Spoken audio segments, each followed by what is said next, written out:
Hello everyone and welcome to Irondice Mode Samuel 4. How are you doing, Timmy? I'm all right. Unfortunately, I'm not actually playing today. My cat's gonna play for me. Oh no. But then how will I get away with all the crimes? The cat's gonna get him. Cats hunt stuff. Exactly. They're good at that. She's she's powerful. Oh my god, she's approaching the camera. This is a problem.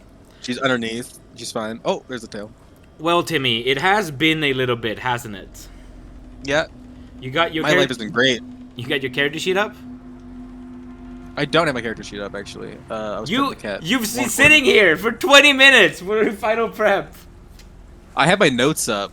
I always just forget that my character sheet is like in a different place. So that makes no sense. All right, I have it up. Wait, no, I don't. I actually It's not lost my character. pen. Oh my god, this episode's starting out great, isn't it? It's always hard to find my character sheet. It's in your goddamn folder. Yeah, know so what it's that I called. can archive them. Right, but that means that I don't know where it is.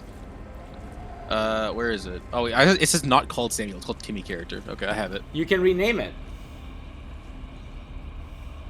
Well, I have it. It's whatever. I'll do a little there. I have it. I am actually a bit upset about my pen being gone, though.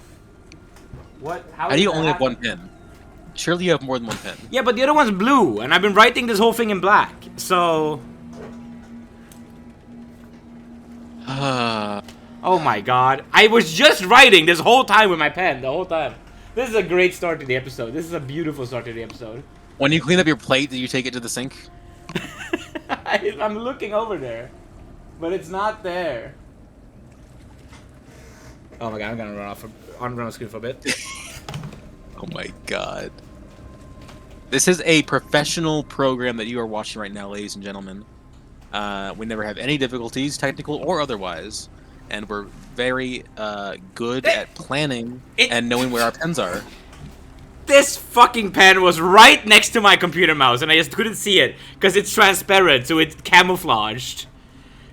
As I was saying, an incredibly professional, high-level program you are watching right now, ladies and gentlemen. We are professional broadcasters for the BBC. I'm a professional broadcaster. Alright. Would you be so interested in 50 experience points, my friend? Oh, I'd love 50 experience points. What happened last session? Well, let me put you on this so I can look at the camera. Deep into the camera. And still see you.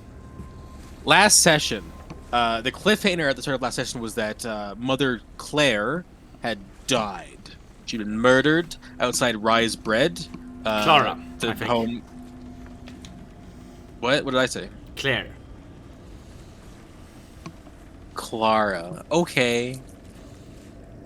Freaking pedant. Fucking Swedish DM with the Swedish She names. died outside Rye's Bread, where Rye had died some weeks earlier. I investigated the crime scene, linked the two crimes together using the knife wound that I found in Clara's back.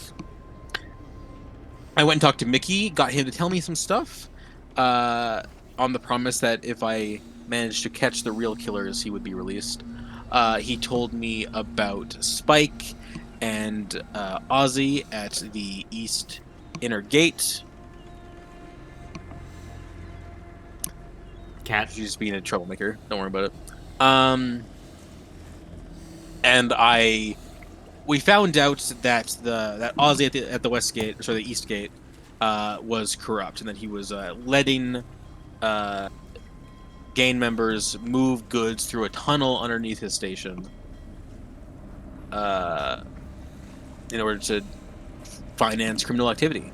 The head of this criminal organization is Roderick, son of Nameless Man, who runs a farm outside of town, is one of the biggest farm producers, and so we presume that the motive for these murders, if they are connected to Clara and Rye's murders, is that they are trying to reduce the amount of poly food imports in order to drive up the prices of their own product. We got jumped after doing a stakeout. We staked out the East Gate. We engaged in Operation Knife in the Dark. We gave back the ceremonial dagger that we picked up from the crime scene. We put it in the hands of Ozzy, and we waited to see if it would go missing and who it would go missing by. We spotted Spike go in and take it, but the guy that we had to tail him never reported back, and then we got jumped by a couple of goons. We took out and arrested. Well, actually, we killed 2 of them and arrested 1 of them. Or I guess we just left them there unconscious? Unclear. You left them and there. then we went. Dead. We left them there, maybe dead. Dead. We killed 2 of them, and we. Left they were bleeding one, out at least. Yeah, they were bleeding out. Then one of them we left alive, and we brought back and arrested. And then we went out and arrested Ozzy for his corruption and his crimes. And Agnes gave me the mission at the end that I need to find Roderick and Spike in the same room with the knife in order to prove that they did this, in order to further prove the connection to the murders. Yes. Not only do you need to find them there, you need to have them there and give the order, and she will bring in all the people who would come catch them. Yeah. But in order to orchestrate all that, you need to be able to sneak up lots of troops to a location where they are at the same time. Yeah. That's the mission. Yeah, indeed. Alright, please take 50 experience points. I think that summarizes things well. Fantastic, thank you. Experience. I will also go and get something out of my bag real quick. Okay. In the meantime, the audience can see my cat in the background. Look at her. Look at her, isn't she adorable?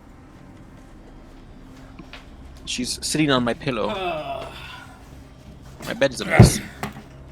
I realized I did not have any dice, which is... I was showing the audience my cat. Yep, the cat is the main character today. Yep. I gave the recap. The cat's gonna come sit in my chair now. Great. Alrighty. Enough walking around. Yeah, what do you do?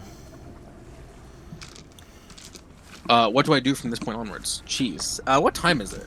Is it the same day of the operation? Probably pretty late evening that day if you want to do anything more that day. Otherwise, we can skip to the day after. Okay.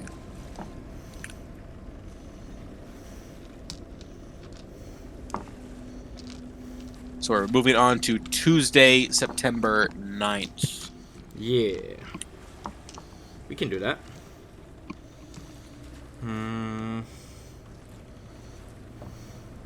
As I pick out dice.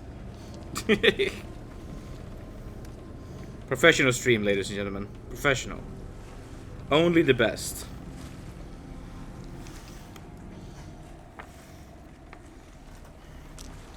Only the best.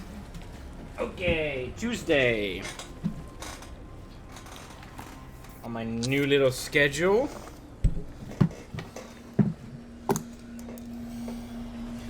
So, is the plan to stick him in the back today, or is the plan to drag this out? Well, I want this done as fast as possible, especially before they have a chance to cover any kind of tracks. Now that they probably know that we're onto them to some extent. Mm-hmm. The nice thing about this is that I don't think. Mm-hmm. That they know that I'm the one after them, necessarily. They might unless not they have another man on the inside. So what I'm formulating in my brain is I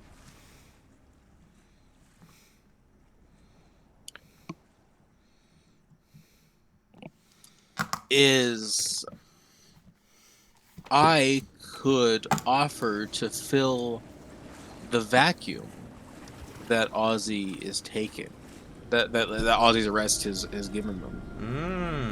Okay. I could try to play the double agent role a little bit. Okay, you wanna sit around in an office and not tell anyone about a tunnel all day? Well, more so, maybe I can use that as an excuse to get a meeting with Roderick. Okay. And Or then, regardless, I want to find a way to get a meeting with Roderick. Is really what I want. yeah.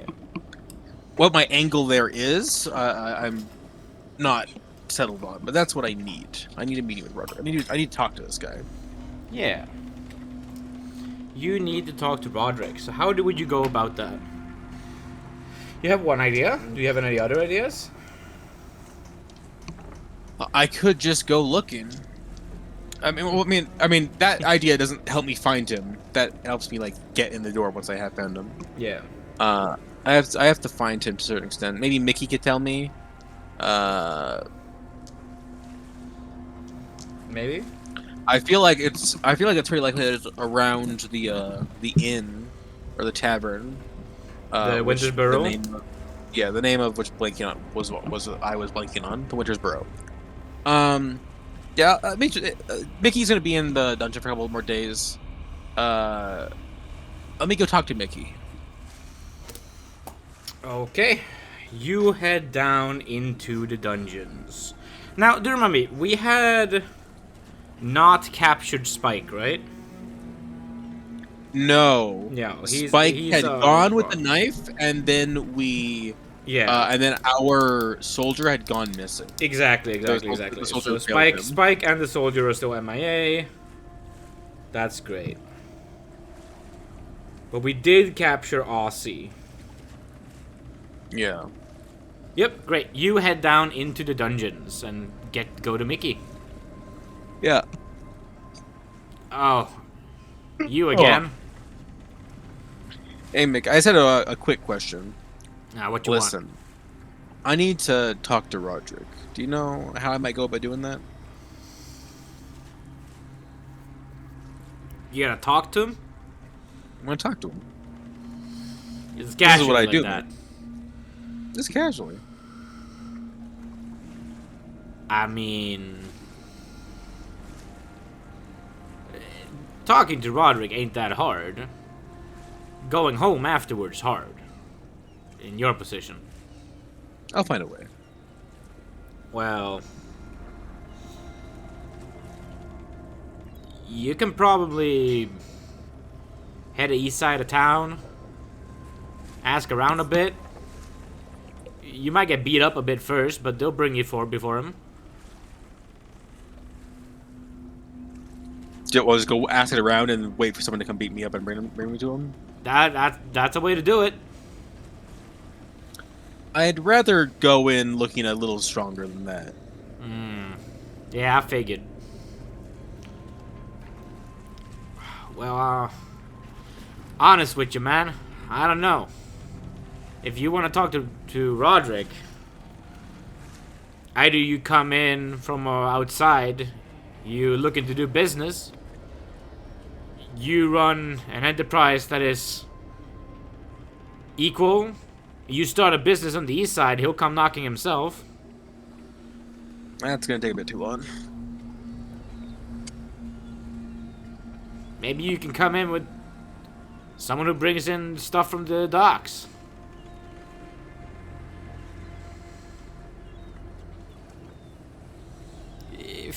Roderick's a careful man. Things don't move too quick out on there. You say it's gonna take too long. Well, there's a reason for that, you know? Roderick takes time before he goes speaks with someone, sets things up. He's goons for a reason. Yeah. Alright. Thanks, Mick. Thanks for everything you've done for me, too. I heard my date's being postponed. Yeah, you'll be out once everything's settled down a little bit. Thank yous. Alright. I'm gonna go see... I assume... Is someone overseeing Ozzy's interrogation since last night? Not really. Ozzy has not really been interrogated so much as he's been beat up. Sure. By Agnes. Sure. So I guess you could say she's overseeing his interrogation. But there's not much of Sure. an interrogation. There's more of a, you did this, we know you did this, fuck you, kind of a vibe going on. Yeah. There's no legal system in this day and age, you know? Yeah, no, I got you. All right, I'm gonna go. Well, in light of that, I'll go talk to Ozzy, regardless. Yeah, you get over there. You find a man with just like all of these bumps on his face, black eye, head back, smashed a bit against the wall, laying on the floor, just moaning a bit.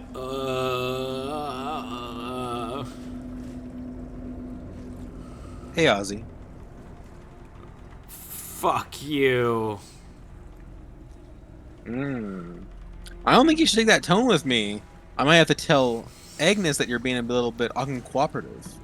As if that would change anything. It'll delay it by a couple more hours before she decides to come down here.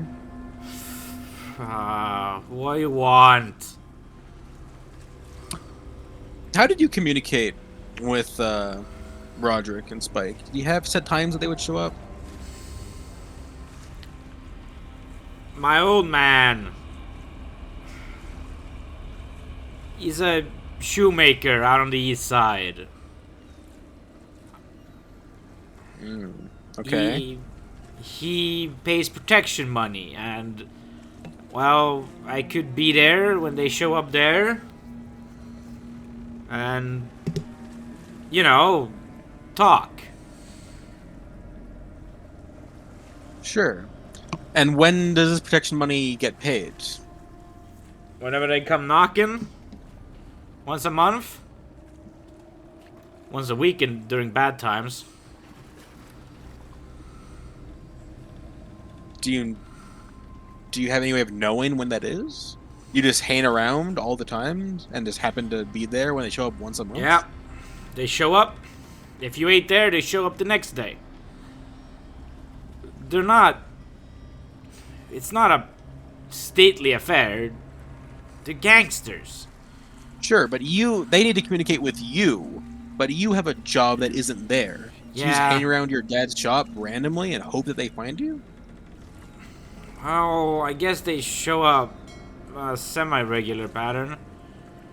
They like moving when the moon's new. The beginning of the month. It's the 9th. Yeah, we're working towards a fuller and fuller moon every day now.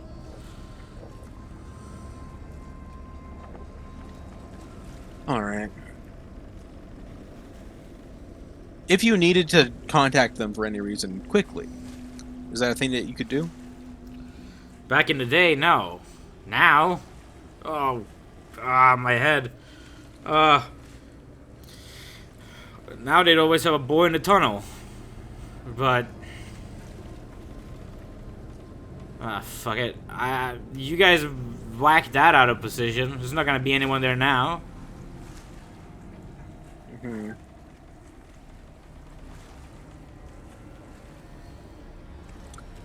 Alright.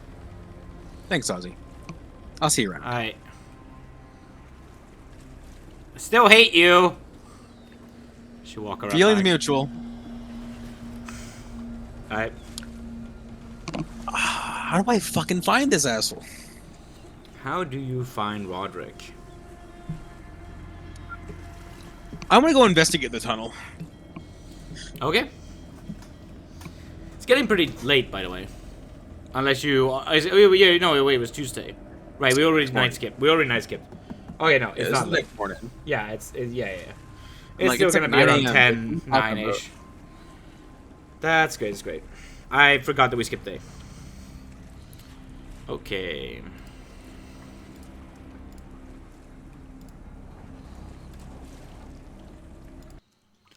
You head over to the tunnel. There are guards on both exits of it now. It is fully, decommissioned. Yep. And you head in there. Yeah, I'm gonna do a bit of a scene investigation, see if there's any clues, anything that got left behind. Yeah.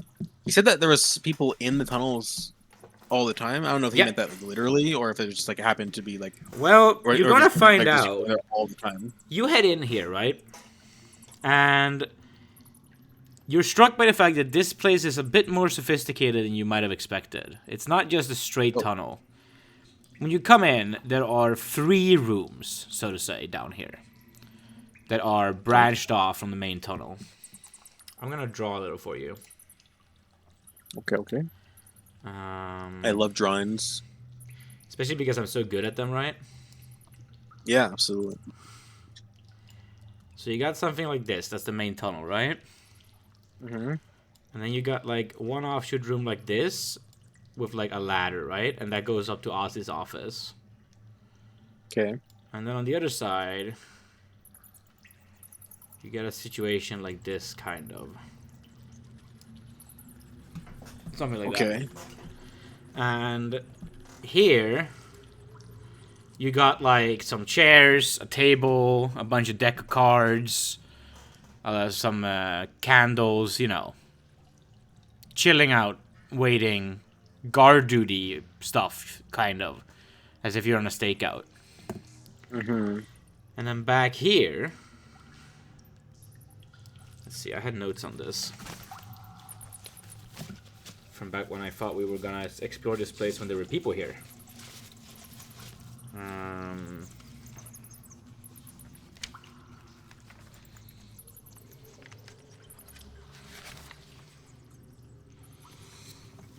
These are the wrong papers. These are all the David papers. The Timmy papers are here.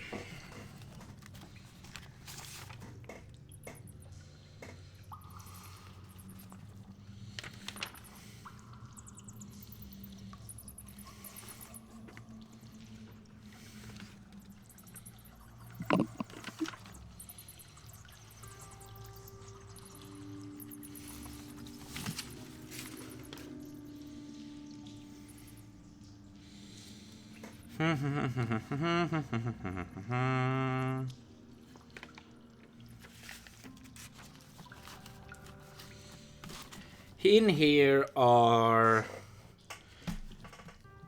a bunch of shelves with scrolls on them. Mainly pretty cheap looking papyrus scrolls. Oh, you're muted. Okay, are these like ledgers? Yeah. You look through them. A lot of them are ledgers similar to the ones that the guards would keep up top. But they, you know, are their own ledgers for what goes down below. Clearly they have a use to keep track of things, just like Topside would, you know? Just like regular society would. And because of this, you are able to peruse sort of what goes through here. And it's a wide variety of stuff, but it's mainly towards weapon stuff. You find a lot of steel goes through here, a lot of arrows, stuff of that kind. There's some pottery work, there's some alcohol that goes through. But that's the general vibe of the kind of things that they try to push through here. What are you looking for specifically? Well, I just found these. Is there a destination for these, or do they just show up here and then they just get taken?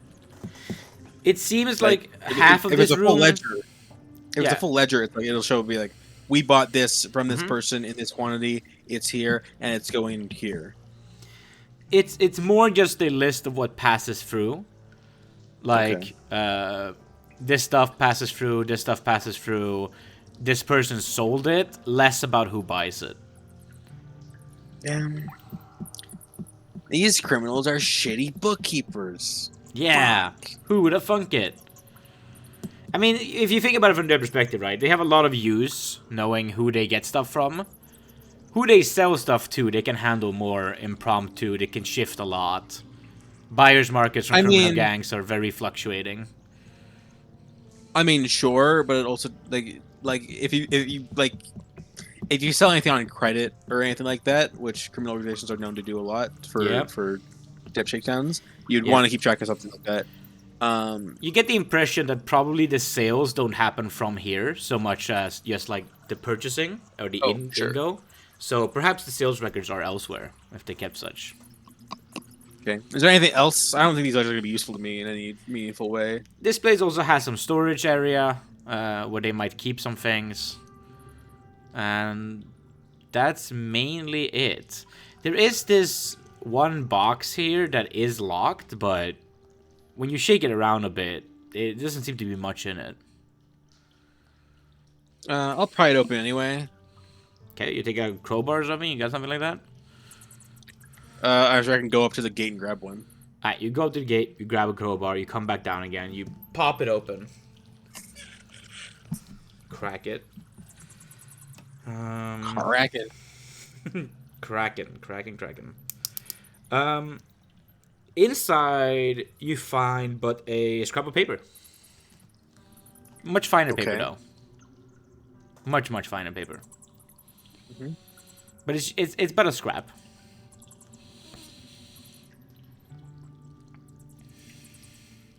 Nothing on it? Nope. Oh, okay. I thought it was going to get a note of some kind.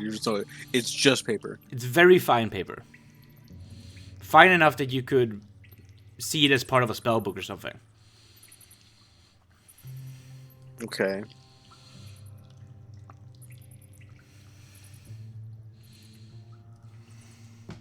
I don't know how that's useful to me. But a little But square. I'll pocket it.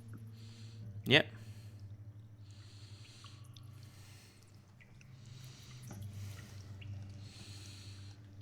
The main qualities of such paper are that they are flame retardant and resistant to water. It's a special kind. Okay.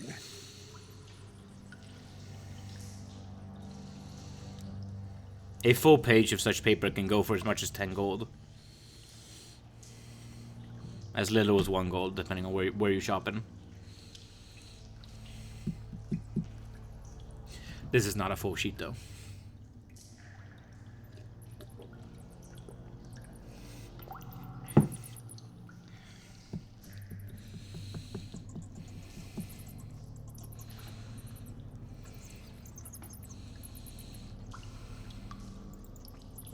Is there any like kind of personal effect that has been left behind? Anything like that? Like she said cards, but like is anyone like left a boot?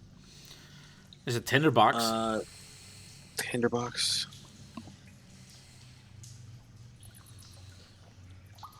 This place is kept pretty bare.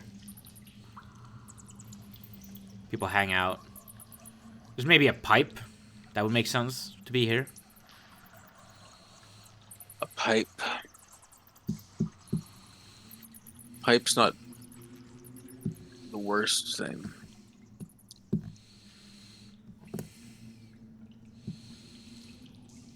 Yeah.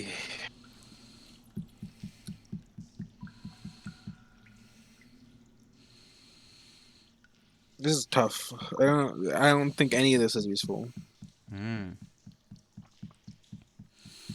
So when we don't know where we go, what do we do? We talk to Marina. I was gonna say we think of who to talk to, but yeah, no, we usually go talk to Marina, don't we? I think talking to Marina is useless right now. Yeah, it probably is. So who do we talk to? I don't fucking know. I don't know if there's anybody who would like be able to help me with.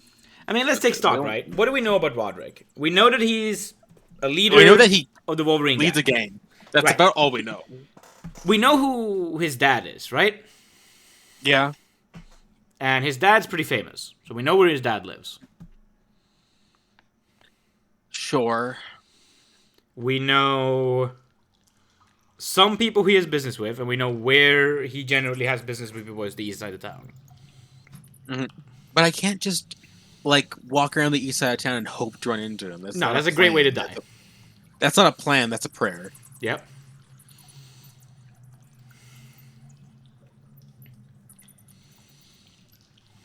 gonna set this aside for now and think of something else. Well, and hopefully I'll come back to it. Mm-hmm. Is there any magical something, either like a spell that I can get a cleric, one of the clerics to cast, something like that, that would basically, I want like, I know this is a spell in 5e. What is this called? Or not? There's not even a spell. It's like a magic item. It's like sending stones. Oh. Like similar.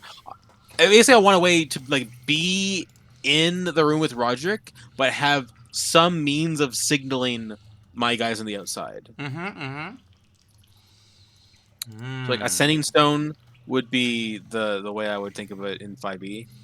Yeah. I'm not sure if that's something. I Have you run assume into that's the something issue of my lack of knowledge of all the spells in 2e? This is where a very, very experienced DM would be like, ah, yes, this niche spell can be used for this slight purpose. I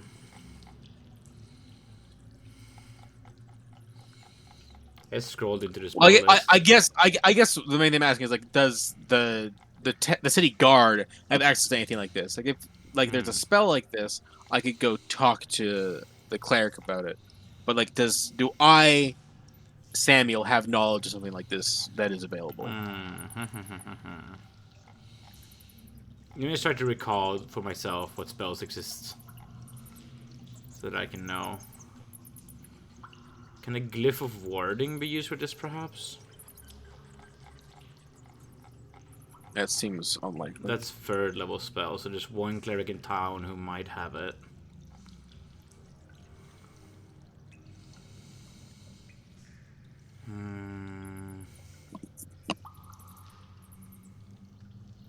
Yeah. I'm just trying to find some means of wireless communication.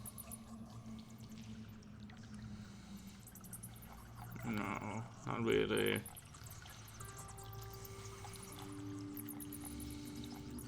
Trip, spiritual hammer, slow poison. It would be a wizard spell more so than a cleric spell, I imagine. If I know my 2e vibes correctly. Yeah, that sounds like a right vibe. Yeah. I was really hoping that like there is a wizard in town. Like, there is a wizard in town. Yeah, Arch Gregory. He works as the Archmage to Lady Helen.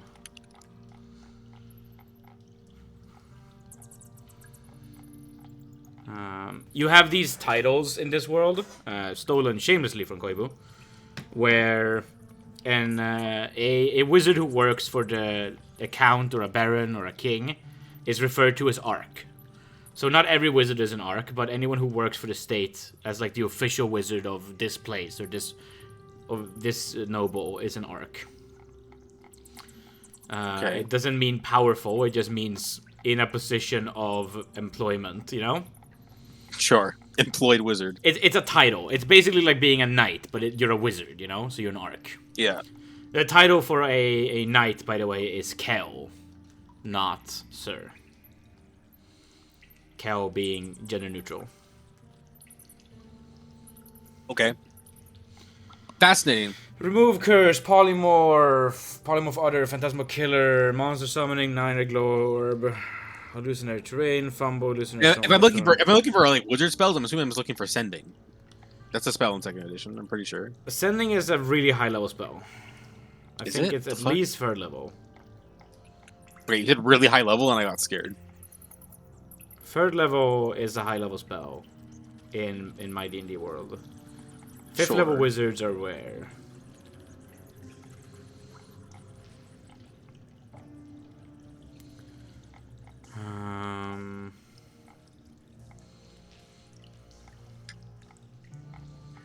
Scare, mirror image, misdirection, magic mouth. What was this again? I suppose cast a wizard abuse and shares an object. When it has mouth, it suddenly appears and speaks a message with a specified event occurs.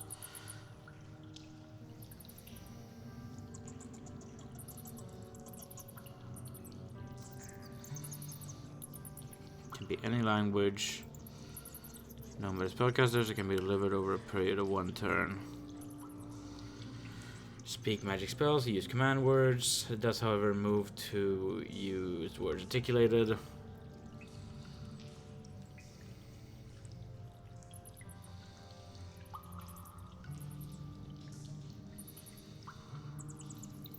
Okay, okay. I think Magic Mouth could technically function. When a specified trigger occurs within 30 feet of the target, it will retext your message, circle the target accompanied by somebody's voice. I mean, if I'm in a building, I can just like have like a guy stationed inside the building, and all I have to do is like break a piece of chalk, and that could be the trigger for the Magic Mouth. Yeah. What level is that? 2nd level. Yeah, Arc Gregory can maybe cast that if that's in his spellbook. All right. So let's go talk to Arc Gregory while I think Yeah. about how to actually get in that room. I would need to roll if that's actually in his spellbook, though. Okay, Let's that's give fine. it I'll go a, talk it's to a 2nd level Let's spell. go. He's a level wizard. I'll give that a solid 75% chance. I'm just gonna roll it, and if it's in his spellbook, we can roleplay it out, and if it's not, we can just hand wave it. Probably. Okay. 75%. I just roll it in system, why not? That's more fun for you. Mm-hmm. We're looking for 5 or over. We're looking for 1 to 75. Oh. Yeah. Great. You head over to Arc Wizard Gregory's office. How do you present yourself to a wizard? His office, by the way, is in one of the towers of the keep, which is his tower. Great. Well, does he like? I mean, how do I introduce myself to a wizard? What's his setup like? Does he like? Am I? Well, there's knock on a you door get and to just the get to the circular wall of the tower, and there's a big, old, heavy wooden door that has no guard outside of it, and is generally, you know, it doesn't look very inviting. Does it have a knocker? It does not have a knocker. All right, I'll like knock, wait 10 seconds. If he doesn't show up, then I'll just try to open the door. You knock. You get back a... What? My Lord Arc Gregory, my name is Samuel. I'm with the city guard. I'd like to ask you a question. Well, I'd like to ask for your aid, in fact. Yeah. If you have it to give. You... Oh, wait. I gotta see if there's a good music choice. This is not a good music choice. I'm so sorry.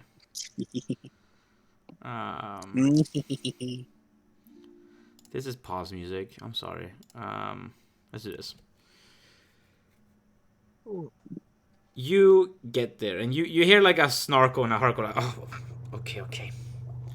And then you get this man who is not as old as you might expect. This guy is maybe 32, 34, something like that. Opens up the door like a... Hello? How can I help you? Well, it might take a bit to explain. Can I come in? Do you have to? I'm in the middle of something very important right now. If you touch the wrong thing, you never know what could happen in my lab. I'll defer to your expertise. Well, I'll remain to head out the door. I'll keep it short then. I am trying to catch the culprit in a string of serial murders. Over 20 murders. You might have heard about the... Sorry. Who are you again? I'm Samuel with the city guard. I'm the lead investigator on the mother... Investigators, this, investigators, that. You're the guard. Just kill him. No? No. Why? Well, we need to prove that they did it first. We can't just go... Why? stab the guy. Because we want the murders to stop, and if we just go and stab him without proof, then we might get the wrong guy, and then the murders keep happening. When has that ever stopped humanity? Right now. It stops it right now. Okay, so you want to catch someone in a bunch of serial murders. I assume all of the people appearing in the docks, no? I've heard plenty about it. I'm in the know, you know? I also think that those murders are connected to the murder of Mother Clara the other day. Oh. That useless one. Who cares? Anyway. Okay. What can I do for you? Basically, I'm wondering if you have some sort of charm or spell that would allow me to communicate with someone outside, someone nearby, but to do it wordlessly through a wall outside the similar building, perhaps. So you come begging for my powers, do you? Yes, I defer to your incredible arcane knowledge. Well. I feel like if I were to deny you, which every little bit of energy in my body wants to, you'll just bring the Countess around and we'll have to go that whole route. So fine. Spell that allows you to communicate with someone far away. Well. But I could do a light spell and you could cover it up and reveal it again. Well, I need to communicate with someone out on another side of a wall.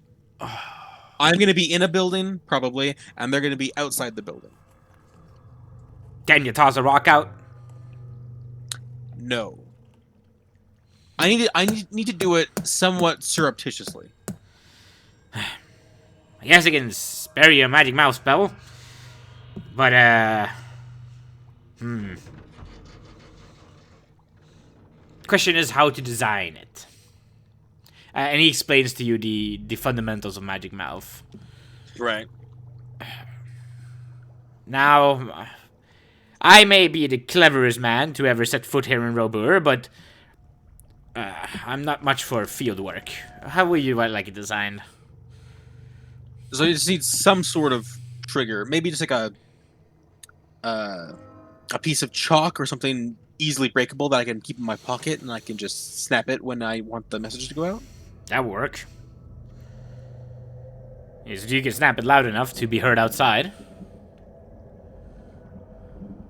What? If you can snap the chalk loud enough to be heard outside. The magic mouth needs to hear the trigger? Yes. It doesn't just like magically know when the trigger happens? No. You can't like link the thing to the... Okay. It has to be touched. It has to be within range in a spot that it can see. Now, does it have eyes to see? No, it's magic. Okay. I'm not expecting you to understand it. Just follow what I say. He's still leaning out the door. In what must be a really uncomfortable position.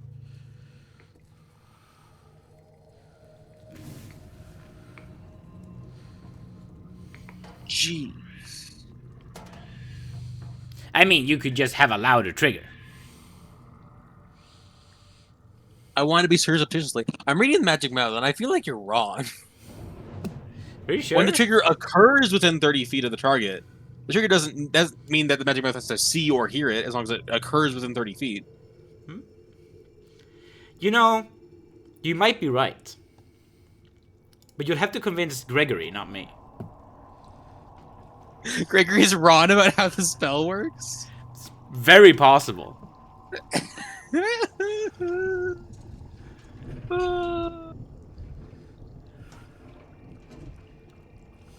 So let me get this right. It needs to... It's magic, so it doesn't see, but it needs to see the trigger. The trigger can't just happen within range for it to happen. I feel like if it's magic, it should just know, right? Do you want me to design a spell with a trigger that I do not think will work? Then I will do it for you. But I will give you my warning that it might not work. I'll happily allow your failure.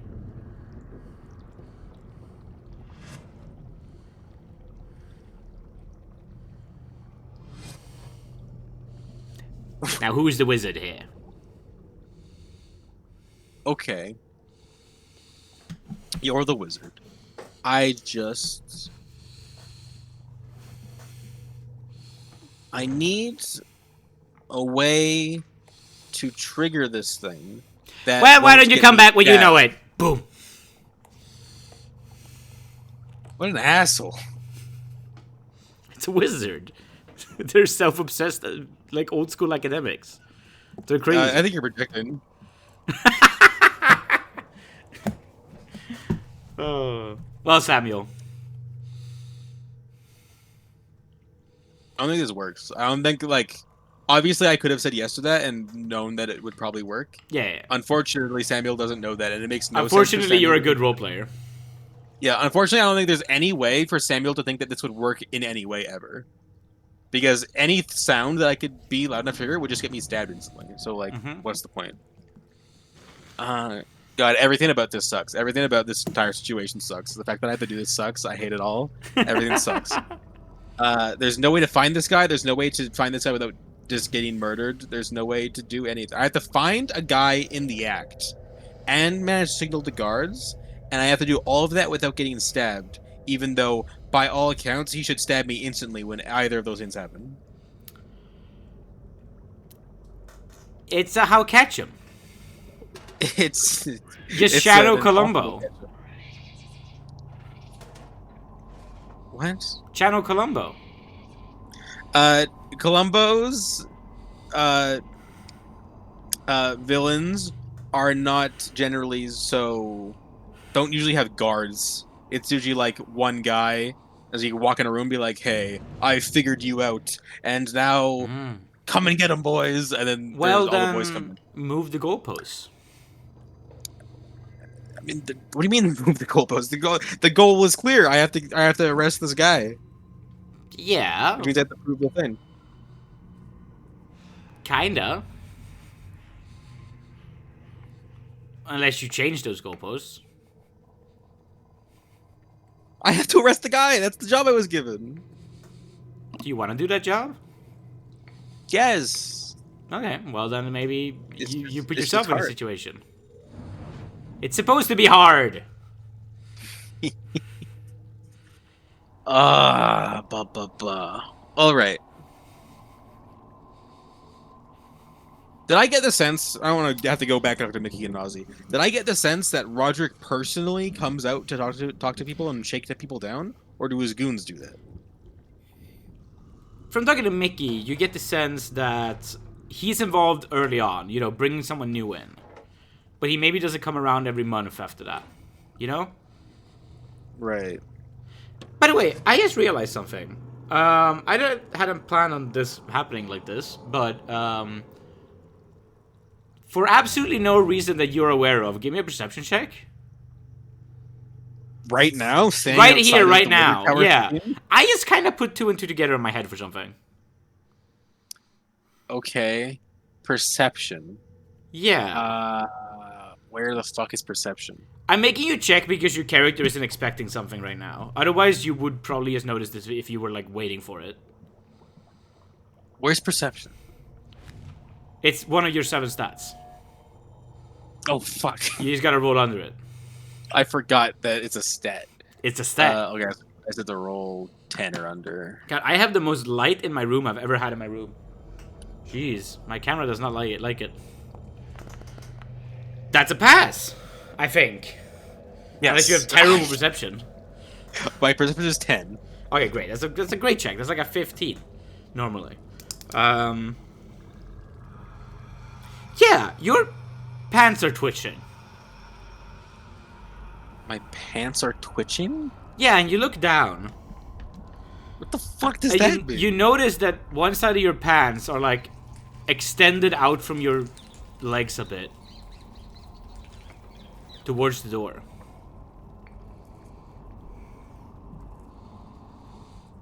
I reach into my pocket. Is it some magnet? There's a scrap of paper there. The scrap paper is trying to go towards the wizard? Seemingly.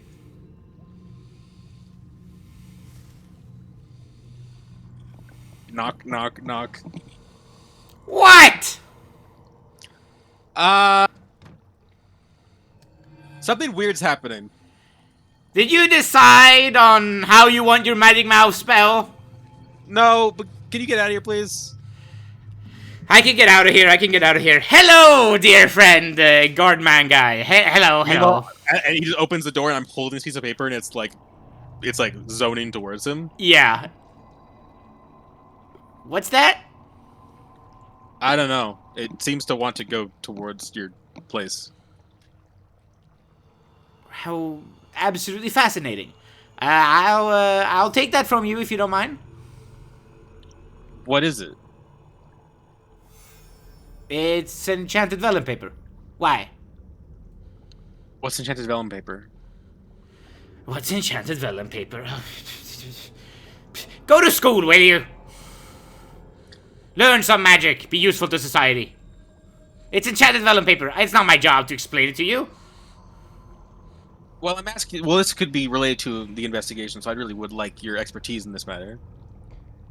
I'm here already, aren't I? It's paper that you can use for spells. And in this case, it seems enchanted in some way. I haven't analyzed the spell yet. That could take me years. So give it here and I'll do it. Wait, so you think there's a spell on here? It's moving. Paper doesn't usually do that. I hand him the paper. Yeah, I'd love to find out what this is. You hand him over the paper and he's about to grab it. It like sticks to his hand. And he grabs it. Okay. Thank you. Now, was there anything else? Well, when you find out what that does, I'd like if you would let me know. It's related to an investigation. Other than that, thank you. You know, I was thinking, just for you, just to get you off my back. How about you make the trigger a loud cough? I don't know if I can cough loud enough to go through a wall or several. It's probably fine. If there's windows. I don't know that there will be windows. Sure. Sure. Do it, and then if it doesn't work, I'll save it. We'll see. Sure. All right, be back tomorrow. And he slaps the door. Okay. Probably There's no doesn't way have that it. works. Probably doesn't have it memorized, but If there's a window, it's gonna be guarded. There's no way that that's gonna ever work. There's no unless Roderick is the dumbest motherfucker in all of organized crime. There's no way that ever works. depends a lot on what kind of situation you find yourself in, no? But Yeah. we'll figure it out. Yeah. Okay. I lost my pen again. It's not in the place it was last time. How did I lose my pen? I'm thinking that realistically, rather than going to him, I need to. But this doesn't fucking work. None of it fucking works. The reason I have to go to him is he's not gonna just be carrying around with this fucking knife, or at least I don't know that he is. Mm-hmm.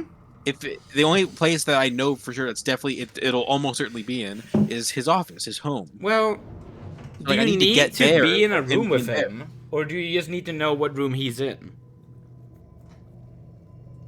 I mean, I need to be able to prove I can't like have a raid and then not have and then it turns out that him and the knife are not in the same place. Yeah. So I need to be in the same room with him so I can positively identify that both he and the knife are there. Yeah. So yes, I need to be in the same room as him. Or you need to see both of them enter.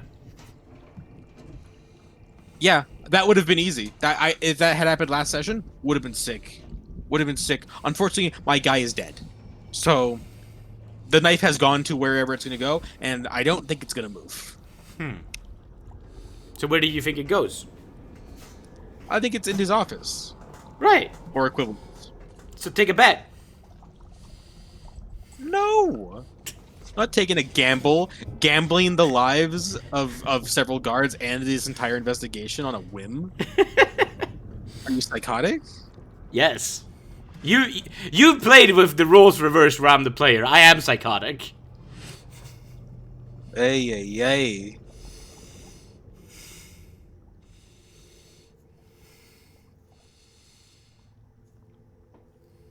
I just wish that I knew what happened to my guy. That would solve everything. There's just no way of knowing without also going around asking around on the east side of town and then getting killed.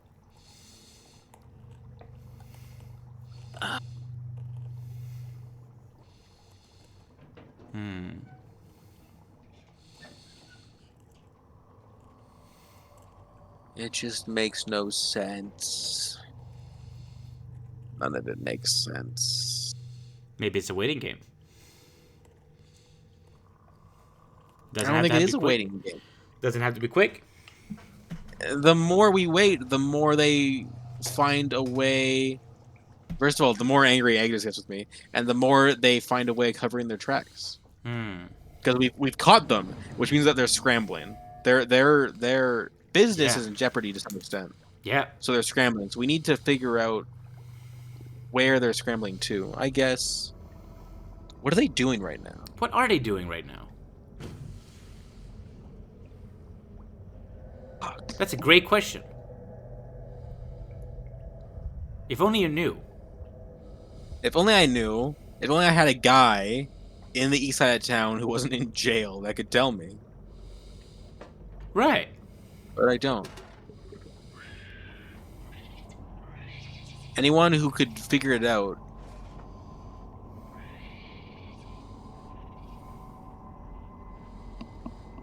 It looked like you just had an idea. It's a stupid idea. It's a stupid idea. What's your idea? The idea was wait a couple days, release Mickey, deputize him to figure out what's going on. He's not going to go for that.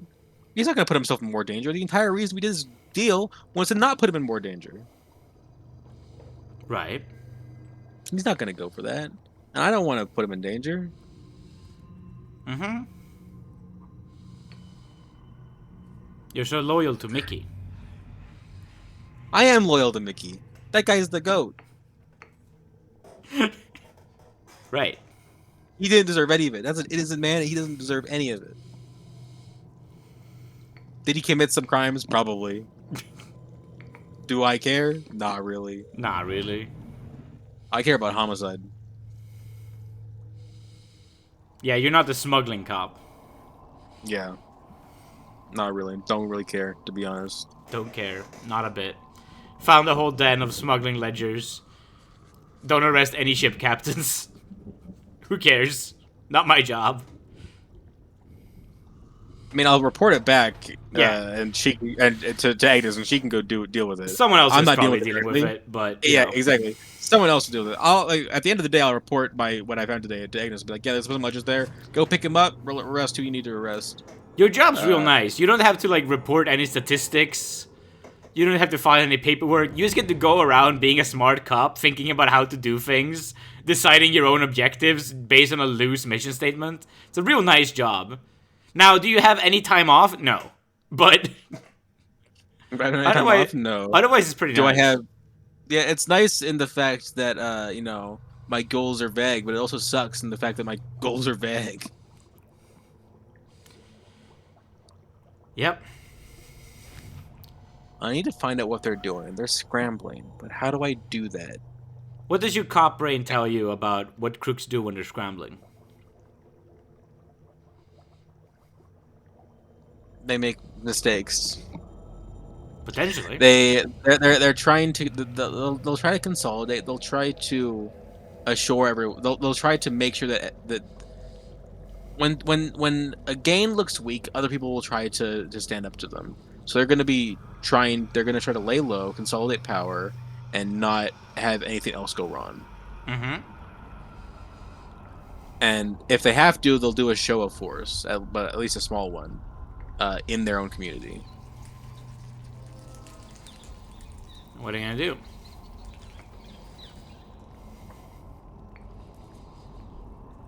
The only thing I can think of is just going to the Wintersboro and just sitting around and see if something happens. And this is such a bad plan. Such a bad plan. It's a terrible plan. I mean, you might not have to go. Maybe you can send someone undercover. Just to sit around and listen for rumors. It's still a bad plan. Hmm. I already had one guy die. You did. Or That does presumably. suck. I'm not happy with that. I'm not too happy giving you too many ideas. Just ask the DM. If you go talk to characters, maybe they can help you out a bit. I'm gonna go talk to Sabrina. Okay, Sabrina, absolutely. Yeah, I was ready for that one. Sabrina, the ship captain. Also, Oh. actually, well, Just tell me now. We can gloss over it if it's fake. I assume Sabrina smuggled some shit in those ledgers. Sabrina smuggled some shit. Great. I'm gonna. Good to know. I'm gonna go talk to Sabrina. Yeah, she's in the ledgers. You know. I assumed that was the case. Yeah. You go over to Sabrina. You get to the boat. It seems like they're loading on. Mm-hmm. Loading on as in like they're getting ready to ship out? They're getting ready to ship out. They're at the end of staying here in Robur. Interesting. That's not gonna happen. Alright, you strut up. You get to there. You call out for Sabrina. She pops her head up. How are you? Yeah, I know you. She comes down the gangplank. What can I do for you? Well, I wanted to ask you a couple questions. This better not be about this Mickey guy again. No, it's not about Mickey. Yeah, I don't know. Did you hear about what happened down at the East Gate? Bad business over there, huh? East Gate? Well, whatever could you mean? Well, they arrested the gate guard. He was helping smuggle goods all throughout from Dock District up until the east side of town. Sounds terrible. They had this crazy tunnel. Tunnel? Yeah, tunnel right underneath the gatehouse. Huh. That's awfully clever. You know, those taxes can really skin a fool, you know? Really take a bite out of the margins of this business. Mm-hmm. Yeah, you would know, wouldn't you? Being a ship captain and all. Yeah. I run into that stuff all the time. Listen, I was wondering, there's going to be a lot of people, in order to smuggle things. A bunch of ship captains had to have things to smuggle, right? So there's going to be a lot of people who aren't in too good of a spot come the end of the day. I thought you could, and I trust you, so I wanted to see if you could help me out as one of the few ship captains that I was wondering if you knew if you could introduce me to some people on the east side of town. I want to get in there, or give me some information maybe. We want to figure out like where this is where this stuff was going on the other end. You know what I'm saying? See who they were doing business with. And I was just wondering, because I know that you've done business down there. She sort of looks bewildered left to right during this whole line of talking. Yeah. And, I expect that the dock's going to be locked down before anyone can leave pretty soon. And I wouldn't want you to get stuck here, So I thought, maybe you could help me out. I can help you out. Make sure you can get outside the dock and won't have to get held up over all this bad business. We're just skipping over to Cusel tonight. It's not far. We're not leaving the county. Oh, sure. But I don't think, based on everything that's happened, I don't know if anyone's going to be able to get through the strait next to Ryad for a while. But, you scratch my back, maybe I can scratch yours, make sure you can get a free passage out of here. Well, what did you need exactly? I'm sure I can help. Well, see, I know you've done business on the east side of town, and I bet those the gang. I'm sure you don't know their name, but they're called the Wolverines. This gang on the north side of town. They're the ones who are doing most of this smuggling operation. And I just want to know what they're doing. I know you know some people down there. Maybe just go there, go to your usual haunts, do some business, and figure out. Let me know what's happening. I'm sure they're scrambling right now, and I just want to know what their movements are like. You don't have to find out a ton. You don't have to put yourself in danger or anything. Hey, Kenny? You see this guy pop up. Yeah. What's up, Sabrina? You know those guys you take stuff for, right? Yeah? This guy needs to meet him. They're not gonna like that. Or at least he needs to know some things over there. How about you help him out with that? Sabrina, you said they ain't gonna like it. Well, I'm telling you to. So, you do it. Capiche? He goes, yeah. And you listen to this here, man, right? Yeah? Mm-hmm. And then she looks to you. And then we sail tonight. Sure, Sabrina. Right. You can have Kenny for a few hours. He knows all the stuff. I'll be on my ship. And she walks back and she shoulders Kenny in the back and he comes over. So... You that Samuel fella? I heard about you. Oh, you have? Sabrina's met you a few times. Never been heard about before. Well, what'd you nice want? to meet you, Kenny, and I go to shake his hand. He shakes your hand a little bit without putting arm muscle into it, you know? Sure. Why don't we walk and talk? Yeah, let's walk and talk. And then I'll basically go over what we went on, Sabrina. We have to go over it a bunch. And I don't need to come with you or anything. I just want you to go talk to these guys that you know allegedly. Maybe just like make some small talk, figure out the gossip, what's going on over there today. Right. And then come back, let me know. All right. I can do that. Just what's going on with the guys? Pretty much. I'm sure you don't know them, but I'm interested in like the movements of the Wolverines, the gangs out of town. You don't have to say their name. You don't have to know everything. Right. But right. if you find out anything about them, let me know. Keep note of that in particular. All right. Here, so you go over do that. When you're done, meet me at the East Gatehouse, and I'll. Okay. I'll Okay. what to say. He heads over. All right. You see him While sort he does that, you see him sort of head over there. He almost instinctually walks towards the tunnel direction, and then notices that it's closed off and comes back down again through the proper entrance, and then heads up that way. yeah. All right. I'm gonna go talk to Agnes while he's doing that. You go talk to Agnes. I gotta get us out of Alchemist lab stuff. And on my way back in, I might take a note of. I might like take some notes if I have time. If it doesn't, not gonna take too long. Like depends how many ledgers there are. I'm gonna see if I can stop by the thing. Take note of like all like the big captain names that have engaged in smuggling. Yeah, it's most of them. That's what I assumed. If it's gonna take like a super long time to copy all this information down, I won't bother.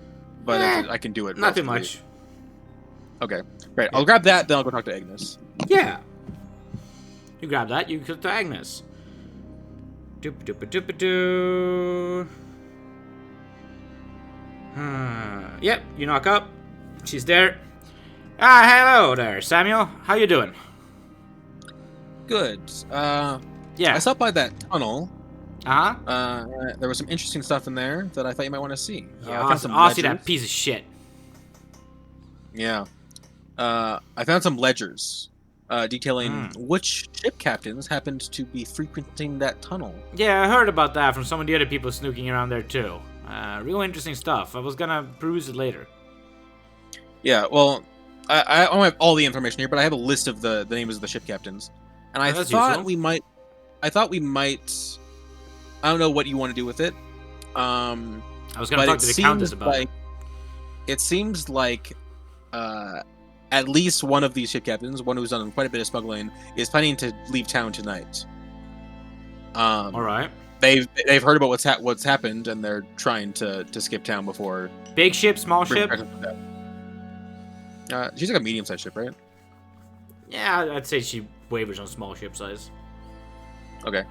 Smallest ship, but I haven't talked to everybody, and I wouldn't be surprised if more than one ship is planning to leave tonight or tomorrow. Right. That makes sense. Yeah. Now you don't have to take my advice or anything, Agnes. I know that you know how to run this place better than anybody. But maybe we might think about a temporary dock lockdown. We don't really have any nets to pull out, unfortunately. We'd have to send people out on the docks. Arrest everyone. That's a big operation. It is a big operation. This is where, like the docks of Robur, they're not really like floating docks, right? They're more like, Roman causeways, sort of. Yeah. That you'd take all the way out there, right? And, yeah, if you were to lock down the docks, you'd need like a long net construction that you couldn't go over. And, they don't really have that here. They have that in Ryad, but...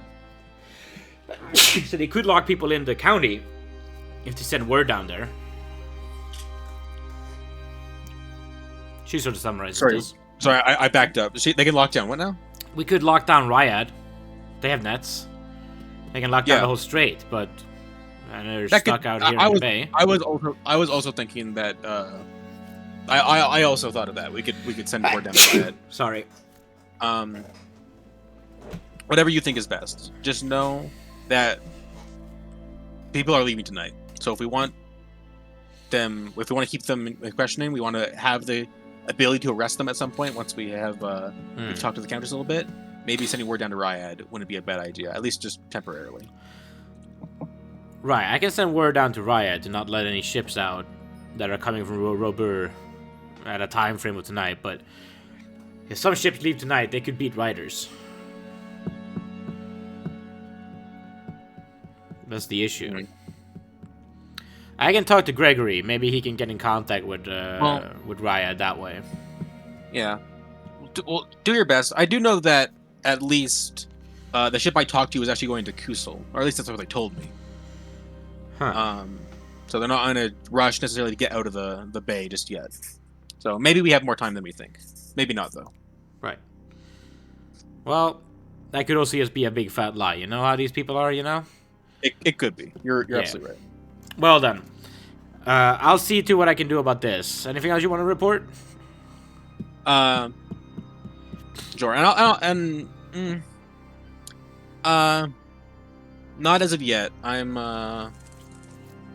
Well, I found something interesting.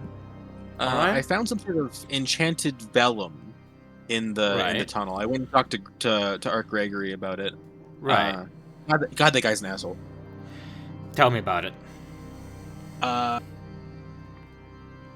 It seemed based on he was very interested in it as a wizard, but I don't know what use anybody else in Ryhead anyone else in Robur would have with it. Seems a pretty specialized piece of gear. Enchanted vellum? Look, I'm no magic person. All I know is that stuff's expensive, and apparently you can do a lot with it. Yeah, I have Gregory analyzing it, so hopefully it'll come back. For now, I'm trying to figure out what the Wolverine's reaction is to our arrest of Ozzy and the shutdown of their tunnel. It's gonna completely stop their smuggling operation. So I'm trying to figure out what they're doing in response to that, and hopefully, if they're scrambling, I can try to pin our guy. Right. But it's a work in progress. No, that makes sense. That makes sense. Just if you end up using Gregory, he does specialize in divination. So, that's real useful to a countess. Divination wizards are highly sought after for positions as arcs. I know that one thing he does in military campaigns sometimes is cast different sorts of scrying spells where we can see in locations and hear in locations. It's however, you know how he is. You'd probably need to get the Countess to order something like that. I can get you a meeting with her whenever you need one. Just come to me. Sure. I don't know. That could very well prove very useful. But I'll see what my contact says when he gets back. Right. Well, Thanks, Agnes. No issue. All right. And then I'll go down to the east gate and wait for what's his face. Kenny. His face is Kenny. All right.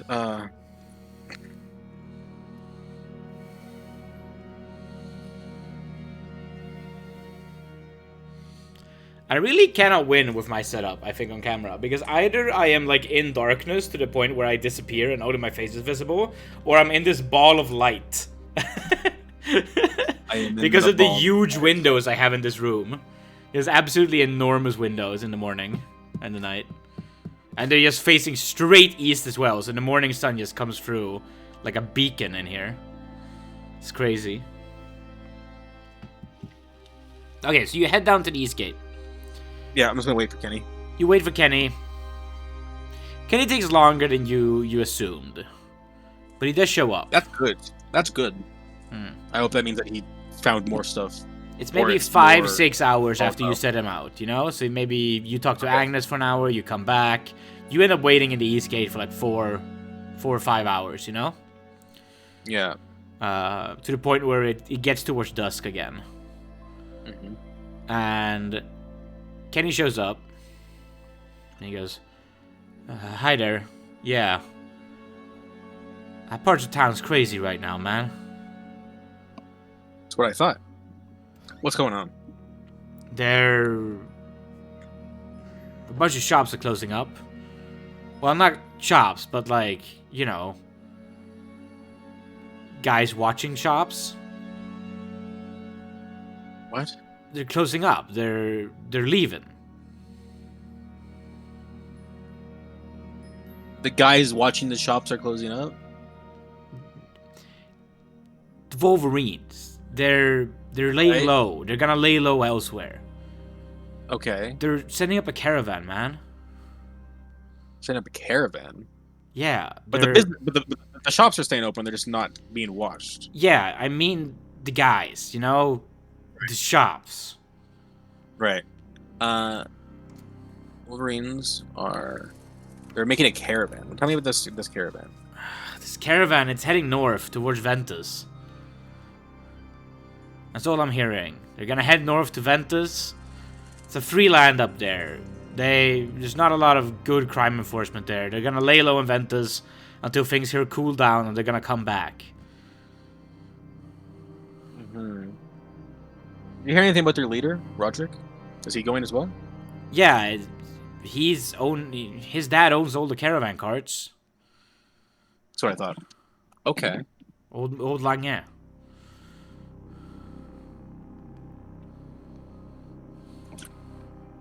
All right. It's the only thing people are talking about out there. People are wondering how they're gonna, you know, be fine. Prices are spiking. Everyone's mad. Everyone's blaming each other. Things really fucked up right now, you know? Yeah. Did you do all this? Me? I'm just a simple cop. Simple man. This happens because criminals got greedy, and they did this to themselves in a way. No one greedy. It took a lot of count. It took a lot of work from a lot of good cops to figure out what happened, what they were doing. Huh. Look, man, can I go? Yeah, you've been a great help, Kenny. Good luck. Stupid have fun in Cusel. And he walks off. He's called a stupid pig to my face and walks off. No, to the wall facing opposite you. You know, he turned around first. Oh, I can't wait for Sabrina to get arrested. Will you arrest him? Sabrina? Or Kenny? Well, hopefully they're gonna get stopped before they leave, and then we'll arrest them once Agnes has talked to the Countess. After you promised Sabrina that she could go tonight if she helped you. Yes. Fuck her. She's a criminal. You scoundrel. You terrible man. You might even call me a bastard. And they just made a case that the Count's taxes are too high out of greed, and you're here helping her. Do these things say anything to Samuel? Do they speak to your conscience at all? No, they're smuggling weapons. It's not about greed. It's not about the Countess taking taxes to weapons. It's about them wanting to sell weapons. It's got nothing to do with them being against the Countess's greed. Maybe the Countess is greedy. That is completely irrelevant to the point. That's a complete, just ad hoc post justification for their criminal activity. A clear-headed view on Samuel. Yeah. No issues with himself. All right. I have a plan. You have a plan. That's a first for this episode. Shut the fuck up. The Kenny plan was a great plan. Kenny plan was a good plan. I was hoping you would find some way to get that info, you know? Like, there's gotta be some way to do it. Border checkpoint. Right. We're like, we're just making sure, a lot of people are going by the roads. We set up a checkpoint, and we just do a quick inspection of the caravan. No problem. Mm-hmm. And we're just be like, make sure you show us all your weapons, etc. And we just want to make sure everything's good, everything's in order. That a lot of goods will be leaving the city with this caravan. We want to make sure that nothing untoward's happening. We won't even try to be too thorough. But what we're looking for is one specific thing. We're looking for Roderick's knife. Mm-hmm. And if we find it on him as he's leaving town, then the guards are already there. He's not going to just attack us in the middle of that. And we got him. Well, if he doesn't have it, he's leaving with a caravan of people. He's leaving with the caravan, but he's going to be on it, and he's going to be on a wagon, and assuming his important personal effects will be on his wagon with him. Right, I'm just saying that he might have a lot of people. Okay. How many people you'd bring into a checkpoint? A lot. A lot of people. It's a big caravan. We need enough people to look out for the whole caravan. You go propose this to Agnes, I presume. I will. And if we find nothing, he goes on. What that means is that he left it behind. And if he's gone... Or hit it really well. If he hit it really well, damn. We got fucked. Yeah. Or he left it behind, in which case we can go check out his place, and the second he comes back, he gets arrested. Right. Like, he lays low for a few months, that's fine. Yeah. Second he comes back to our territory, we have a murder weapon in his house. Yeah. He's gone. Agnes listens to this. Thinks for a bit. I like the thought, she says. I just have a question. You need a lot of people on a checkpoint on the road north to Ventus. Yeah, we could maybe even... Most of the people are here just to make sure that nothing goes violent. We don't even need them to be good cops. We can grab... Right. We could I'm not worried about that part. Right, we can message back if we're how do we get a lot of people out of Robur onto the road to set up a checkpoint without tipping them off?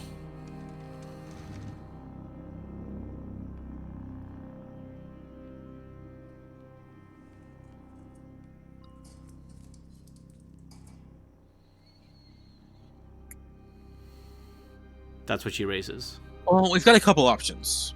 All right. We could send a runner to Ventus and have them... Ventus is 5-6 days away.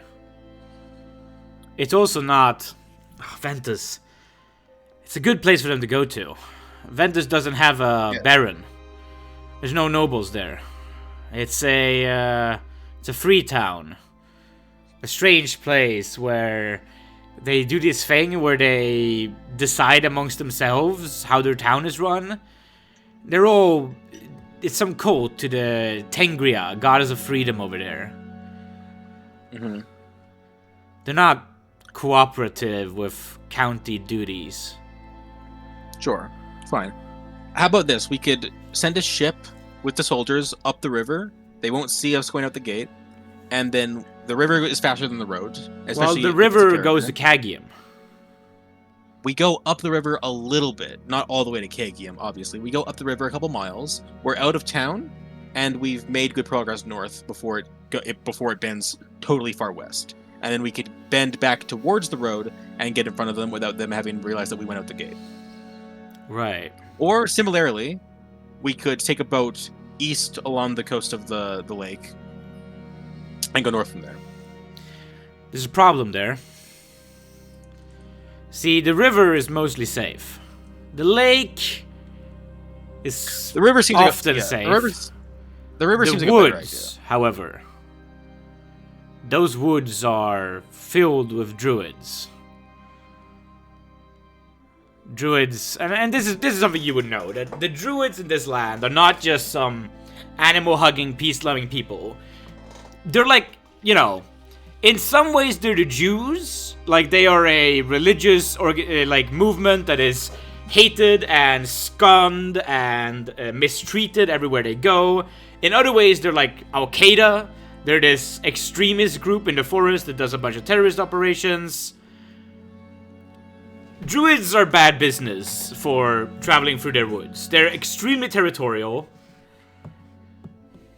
We don't even need to go all the way into the woods, though. We just need to, like, get out of sight of the gate. We just need to go, like, a couple miles northwest. Yeah. It'll take us we'll only be in the woods for a couple hours. Okay, so let's talk about distances here, right? Yeah. This point on the lake, up here, to the edge of the woods, that's a day of walking. Yeah. I'm saying... Okay, let me pull up my drawing. I can't draw? Just point me around with your mouse. Okay, we get in the river. We go to like here. Oh. And then we go there. I thought you wanted to cut from like here to here. No, we go like a couple miles up, just outside of the walls, and we go from here to the road. Right, that's like a third of a day of travel, maybe. Yeah. My measurement for a day of travel is that Kagium to Valles up here, like all the way up here. Yeah. This is like exactly a day of travel. That's my measurement stick. But it's also like we're going from here to here. We're not even fully in the woods. It's like a third of the day's travel, and we're not even fully in the woods. Right. You know, that's fine. The druids definitely don't go down there.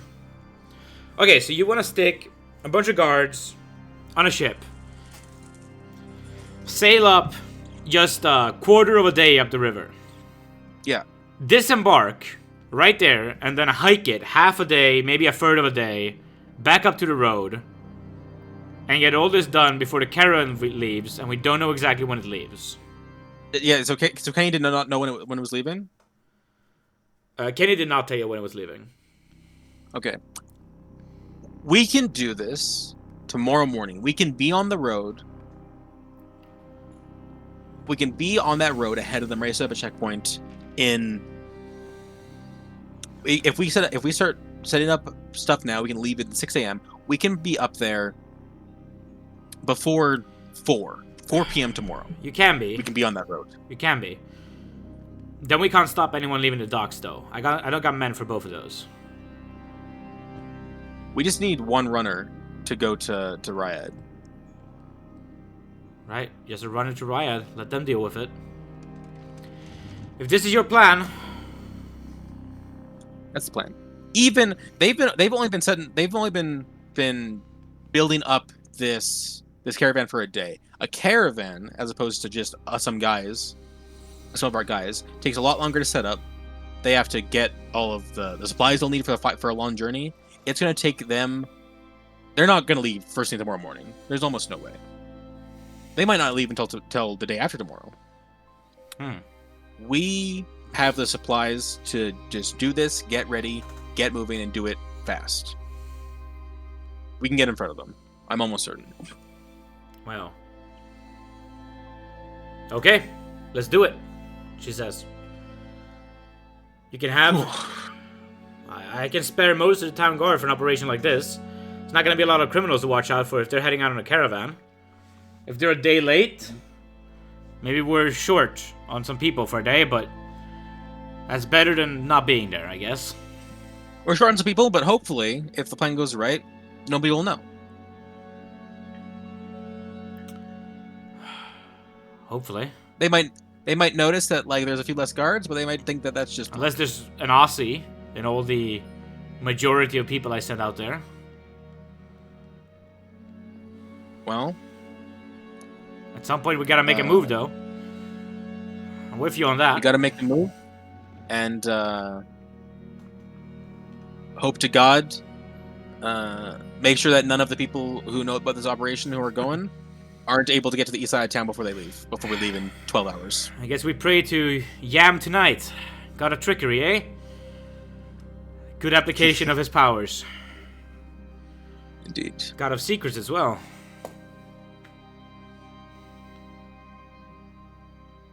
Well done. I'll see you in the morning. Oh, and... Night. Never mind. I'll talk to you when you're back. And she closes the door. Sure. Great. Operation Stick Him in the Back. Let's just Stick mark him in this the back? off. Isn't that what you called it before the session started? No, knife in the dark. No, stick him in the dick. That was not what I called it. Operation Knife in the Dark was our Operation Blast one. This is going to be Operation... it's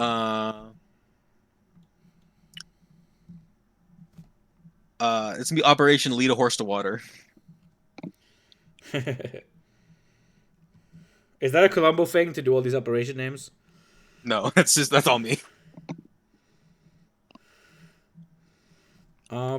Lead a horse. It's kind of Columbo coded in the fact that it's stupid, but it's not a thing that he does. Yeah, stupid things are Columbo coded. I like that. Yes. I love that I'm going to look back at this calendar in like 2 years, and I'm gonna be like, what the fuck did I mean by Operation Lead a Horse to Water on the 10th of fucking September in 1425? All right. Yeah, so it's going to be the Wednesday the 10th. Yes.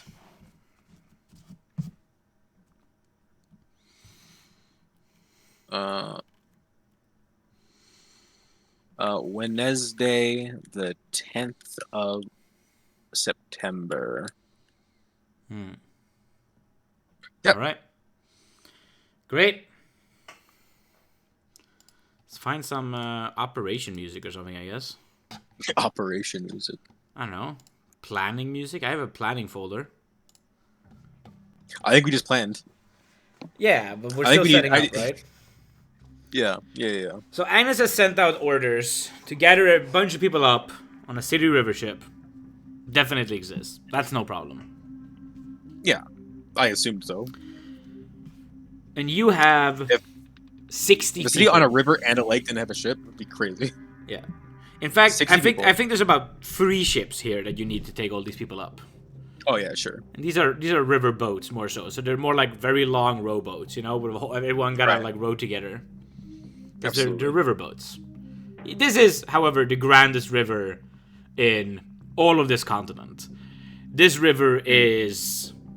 It dwarfs any other river I've drawn on this map. It is like... I don't know miles instinctively, so I'm just gonna use kilometers. It's like 5 kilometers wide. At most. 5 kilometers wide? Yeah. This river is substantial. This is just nice for flavor in the future. This river is an enormous river. It functionally is a lake, except that it's so long. And just keeps going. It crosses the entire continent all the way down. Yeah. It dwarfs anything on our real planet.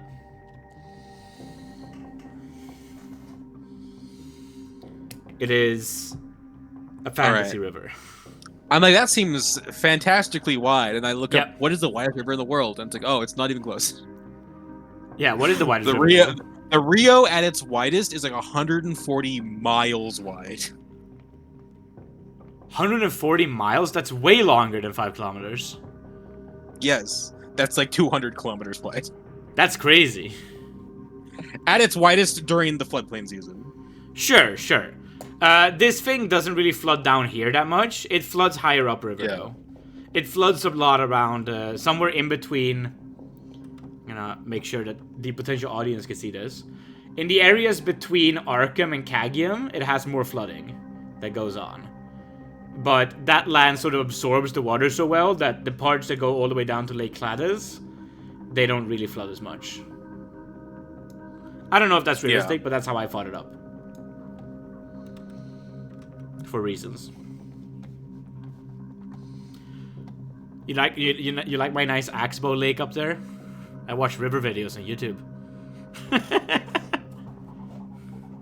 Oh, you're muted again. I'm not muted. I'm just not talking. You said something. Your mouths were flipping, and then I heard incredible.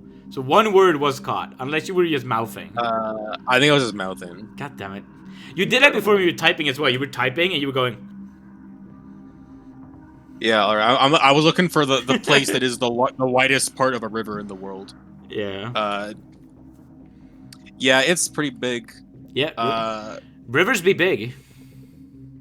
This is the border of Uruguay and Argentina. Rivers be big. Rivers be big. You got your free boats. They're going upriver. Fantastic. After about a third of a day, you cut off. You land. Yeah. And you start marching. Yep. You get all the way up towards the road. By the time you get there, it's the afternoon of this day. If they left first thing in the morning, you've missed them. But if they left a little bit later than that, you're probably gonna catch them. Well, yeah. If we get to the road, we should be able to tell whether or not they've passed. Oh yeah, yeah. A caravan leaves tracks. A caravan leaves proper tracks. Roads are not paved in this time. They're more like well-trodden parts, you know? Yeah. You get there, looks clean. They've not passed. How do you set up your checkpoint? We set up the tents. We want it to seem like we've been here for a minute. So we want to set up tents. Even if they show up today, we want to set up tents. We want to set up then. You start giving instructions. Everyone's nodding.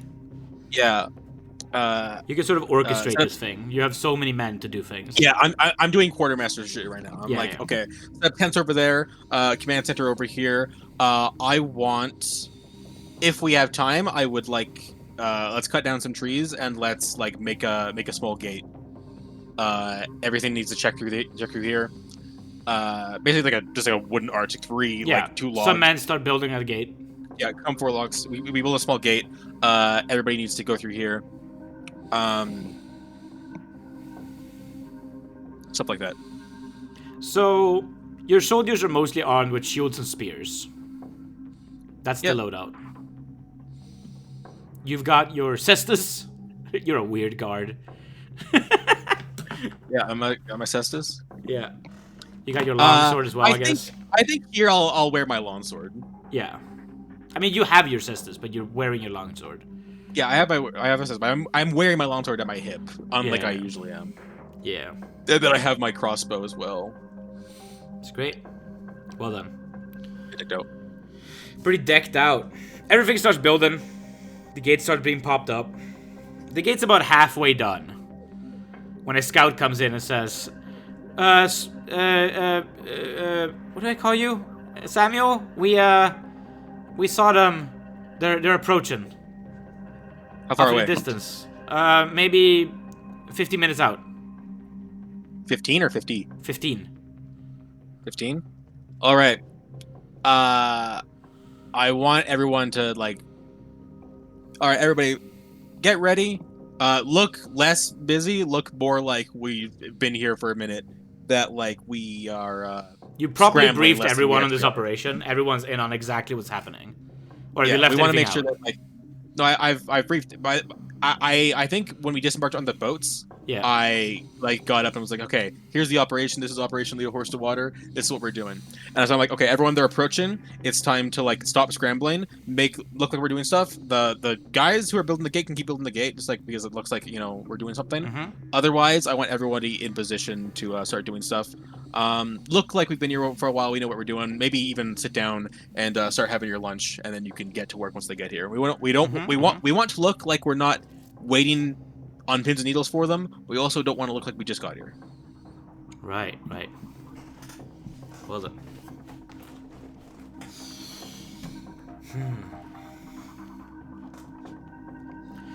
Your command goes through. It's a little bit of a headless chicken situation for a moment. But things calm down. People try to act the part.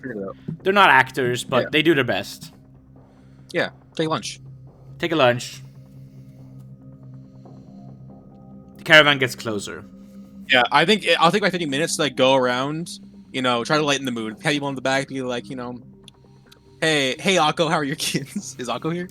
Akko's definitely here. Akko, I think, has been your second right-hand man this whole time, Yeah, Akko's my adjutant. He's here. He's helped me out. You're both brothers of 15 decks. Of course he's your here.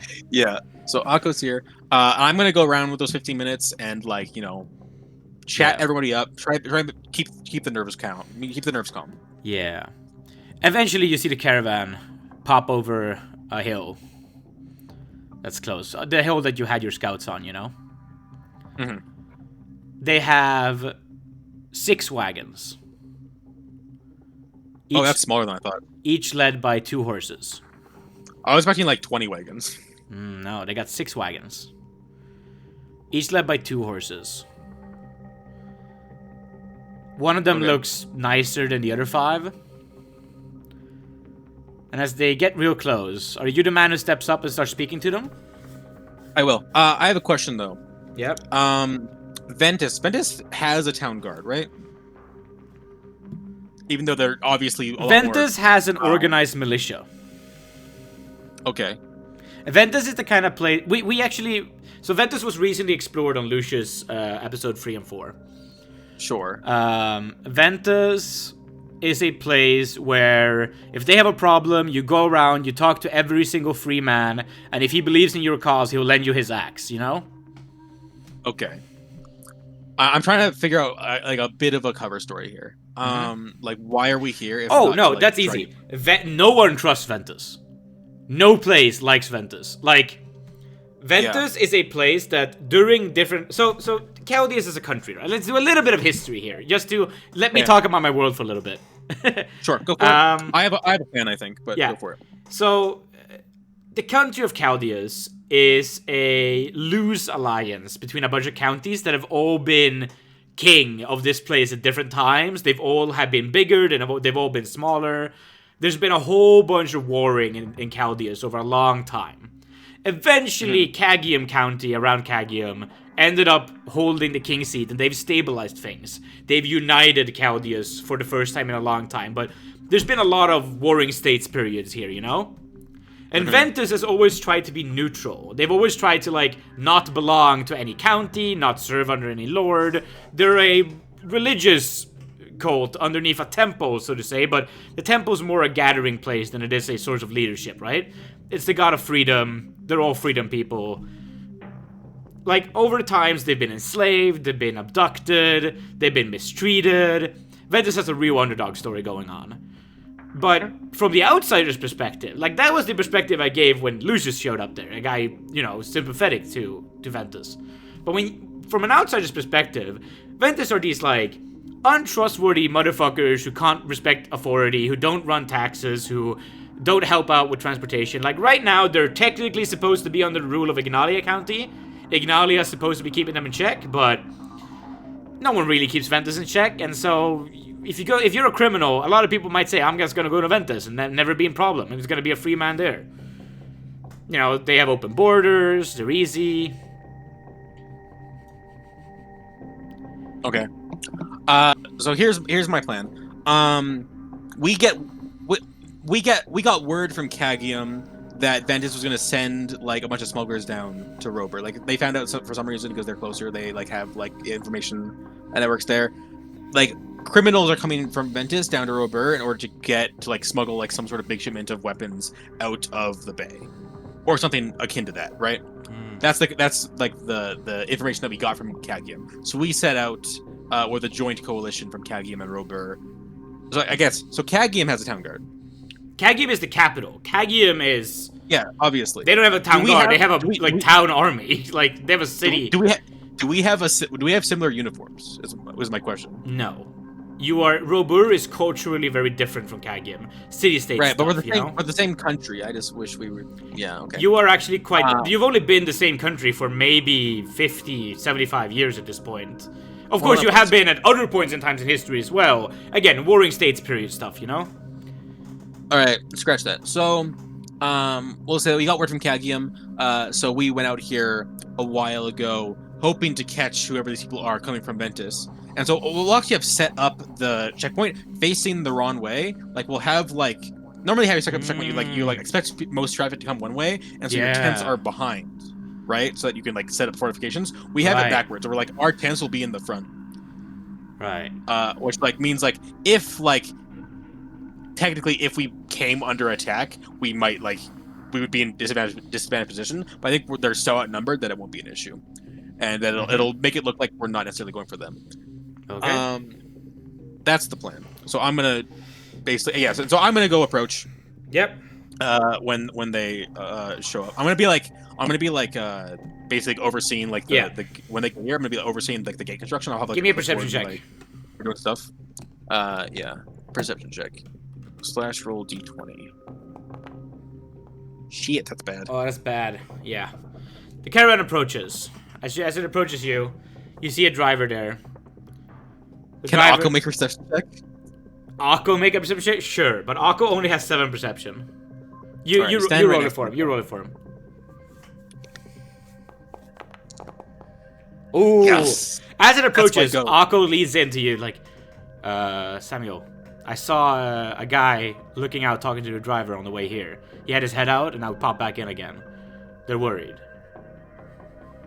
Good. Good job, Akko. Stay close to me. He nods. Take it easy. All right. Yeah. So I'm just. I'm basically gonna be like look like I'm being busy, like talking to the people constructing the gate, and then I'll take note like once they're like a minute out, and I'll be like, and then I'll start walking towards them, and I'll walk on my side. And I'll motion to a couple guys, a couple of squads of guys, be like, all right, get out. We got something going on here. But I'm not gonna like have like everyone surround them or anything. Yeah. The driver comes to a halt before your little gate, so he just looks. Hey there. Hello, says the elderly woman. I'll be honest, I didn't expect anybody to come in from this direction. Who are y'all? What are you doing out here? We're with the Brewers Guild. We're transporting drink up to Ignalia. You have 6 wagons to transport drink? It's a lot of drink. Special order. I didn't know the Brewers Guild had that kind of output. Do you have a ledger for Yes, we do. Yes, we do. Yeah. She puts a hand back into behind it curtains. She pulls it back and hands it over to you. Sure. I look at the record of sale, so it shows 6 wagons worth of. Yeah, lots material. of beer. Lots of beer. All right, everything's in order. We're just gonna take a quick inspection in the back of your wagons, if you don't mind. Okay. No worries. No worries. Yeah. Everyone, I'm really they're gonna do a quick inspection. Put your arms down. You know, we're protected, of course. We're going through druid territory. Yeah, of course. You know, I really hate to do this. It's just that we expected some smugglers to be coming north from Ventus down to Robur. We were going to catch them, but didn't see you here. Anyway, do you have any weapons on you yourself? Oh no, I'm just a driver. I'm instructed to jump in the wagon and take cover if arrows starts flying. Okay. I'd actually like if I raise my voice. I'd actually like if everybody can come out of the wagons, just stand to the side of the road while we go through an inspection. Okay. You send that order out, and your guards start repeating the order down the list, and she gets off. Yeah. And at this point, I probably only have like 20 to 30 of the guards actually like on the line here, and like the other 30 are still like having their lunch in the You know, thing. I never would have thought But that the like- first guard checkpoint in Irondice mode would be the player running the guard checkpoint. This is my job! I want to and then, shake yeah. down the players! Yeah. The other like 20 to 30 guards are nearby on alert, but they're like trying to Yeah. in case trouble happens. We're trying not Yeah. to like make it like, we're after them. Anyway, everybody out. Everybody out. Yeah, so we have everybody just like they can like stand. They seem actually quite shockingly docile. They're all obeying very, very easily. Just standing out, listed like that. You recognize Spike is there. Mm-hmm.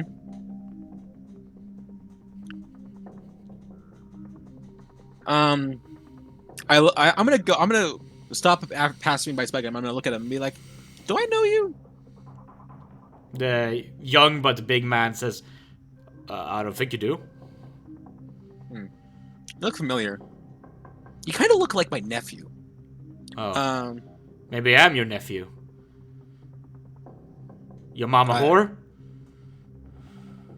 Excuse me? Well, I'm thinking if you got nephews running around. So don't worry. Commoner humor. I raise an eye at Akko. You have any weapons on you, sir? I look down at my clipboard. Just big old these. You don't mind if my second here pats you down, do you? I don't mind. Alright.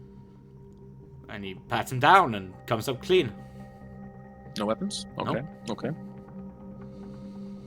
Big guy like you can fend off a druid all on your own, huh? Well, I mean, we got weapons on the wagons, but we wouldn't be foolish enough to carry them out during a official checkpoint. We're law-abiding citizens. All right, and I'll talk to a couple other people who look like they might be Wolverines. Do the same kind of routine, just be like, Yeah, hey, what's going on? A guard eventually comes up to you and goes, Samuel, we got I think we got who's funding this whole operation. And he nods over there, and you see a man dressed much finer than a bunch of the others. I go up and talk to him with my clipboard in hand.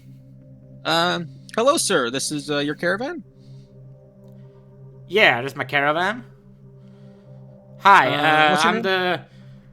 Oh, my name's Roderick, owner of the Wintersboro. Fine place. I was there just the other day. Yes, it is. All right, good. You have any weapons on you? Left in the wagon? Not on me, but there's plenty in the wagons. For sure. You'll find them all around. For sure. You're an owner of the Winter's Burrow, and you're going on this caravan personally? I don't know if you've heard, but import's kind of slowing down in Robur. We gotta find new buyers. Export as well. So, I run a tavern, but I mostly run a bunch of brewing. Oh, you're moving operations for now. Okay. Well, we're selling. Well, We're selling, trying to get funding to run business in Robur for the coming year. We can offload all of this stuff up in Ignalia. You know, Ignalia, those people pay well. They don't got much good stuff up there. All of those academics in their high towers. That place is... Wouldn't know. Well... Never been. It's a wizard place, you know? Tons of people get, in the know up there. I've only met one wizard, and he didn't leave a great impression. It would be like that in Robur. Yeah, you ever talk to Gregory? No, can't say I have the honor. I maybe do well for myself, but I'm a merchant, not connected to the state. Sure. Interesting.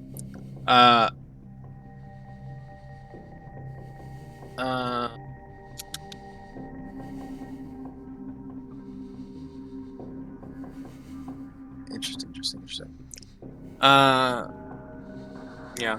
I tell us to your driver, but I'm really sorry to do this. We're actually waiting for some alleged smugglers from Ventus, who we got word from Caggy, and we're coming down this way. Ventus? I didn't expect you guys to be coming this way at all. But they be smuggling around now when the druids are making the roads messy?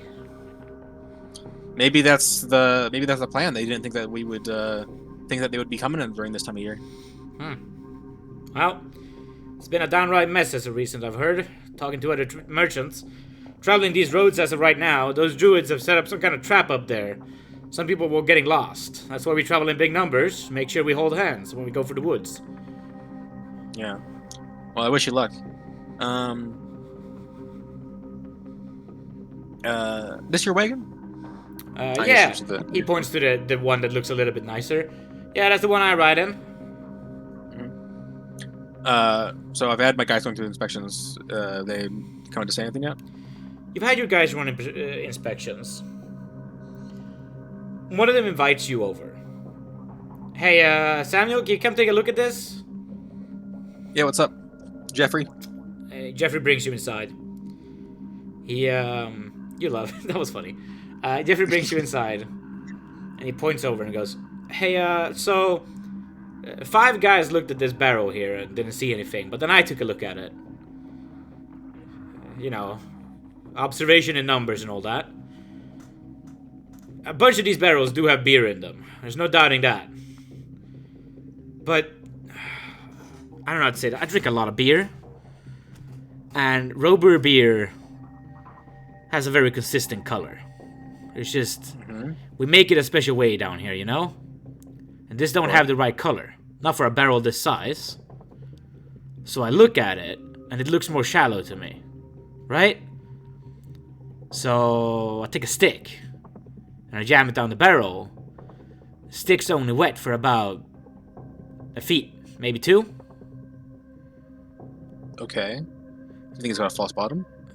Less a false bottom, more like a false 2/3 down. Okay. It's just a visual. Now, I can't check what's underneath there without pouring out a bunch of beer. That could cause a scene before we know exactly what we're dealing with. Sure. When we ask them about it, they're gonna say it's just wine down there. Maybe they say that they were trying to smuggle wine under beer to get around regulation, but one way or another, we have to pour out a bunch of beer to prove what's under there. Now, either we do it, or we knock them all out first. It's up to you. Also, they have these hatches. You see the hatch over there on the floor of the wagon, right? You open that up, that's where they store all of their weapons, in these extra compartments that sit on the underside of the wagons. Whole bunch of swords down there, some bows. Arrow storages have usually been found up above the hatches, in boxes. Sure. But they do seem to have disarmed quite well. Okay. You stay here. Make sure no one touches this barrel. I'll be right. back. I just let you know. I just let you know, Samuel. It's every barrel. Every barrel's like this? It's every barrel that we checked after we figured it out.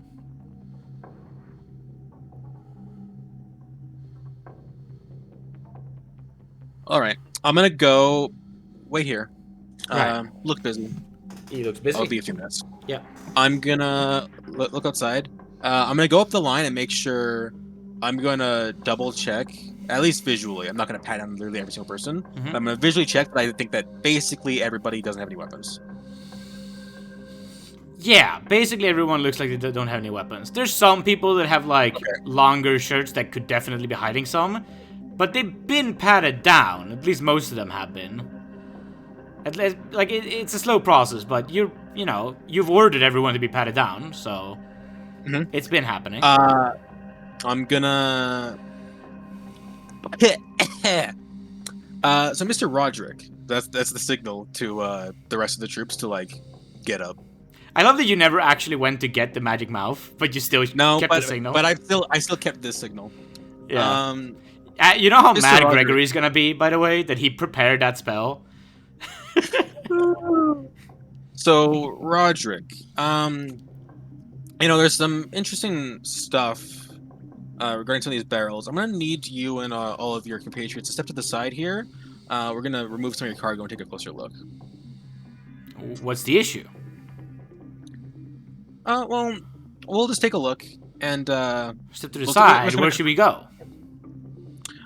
Well, these guards and so the rest of the guards are approaching. They're just gonna take you just a little bit farther away from the wagons. So what exactly Just was the signal? that way? This is not Roderick saying this, but what exactly was the signal indicating to people?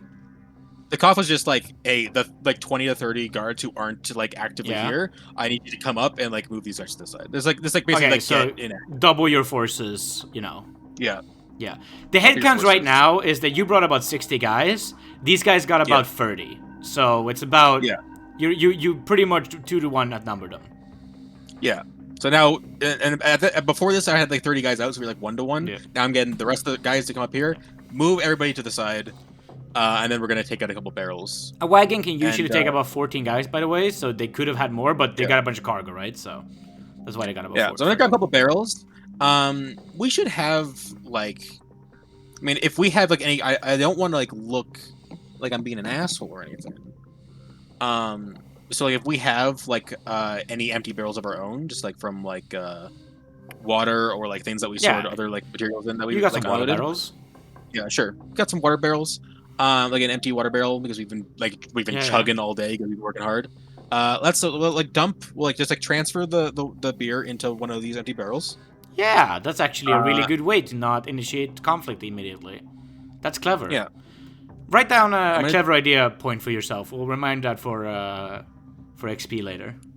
Clever idea point. Yeah. And then I'm gonna have Jeffrey pull up. Akko is gonna be my guy watching everybody. And then me and Jeffrey's gonna pour this. I love that Akko had the one good perception check and has been living on it ever since, despite having an actual bad perception stat. It's great. I know, it's great. It's so fun. He passed 2 good perception checks. He's the goat. He's the goat with low stat. Anyway, nice luck. It's even better because had I known his stat when I rolled the first one, it would have been a failure. But I just assumed it was 10. Yeah, so we're gonna pour this out into another thing, just transfer it over, and then I'm gonna push out this false bottom. Yeah, you punch at the false bottom. Out come.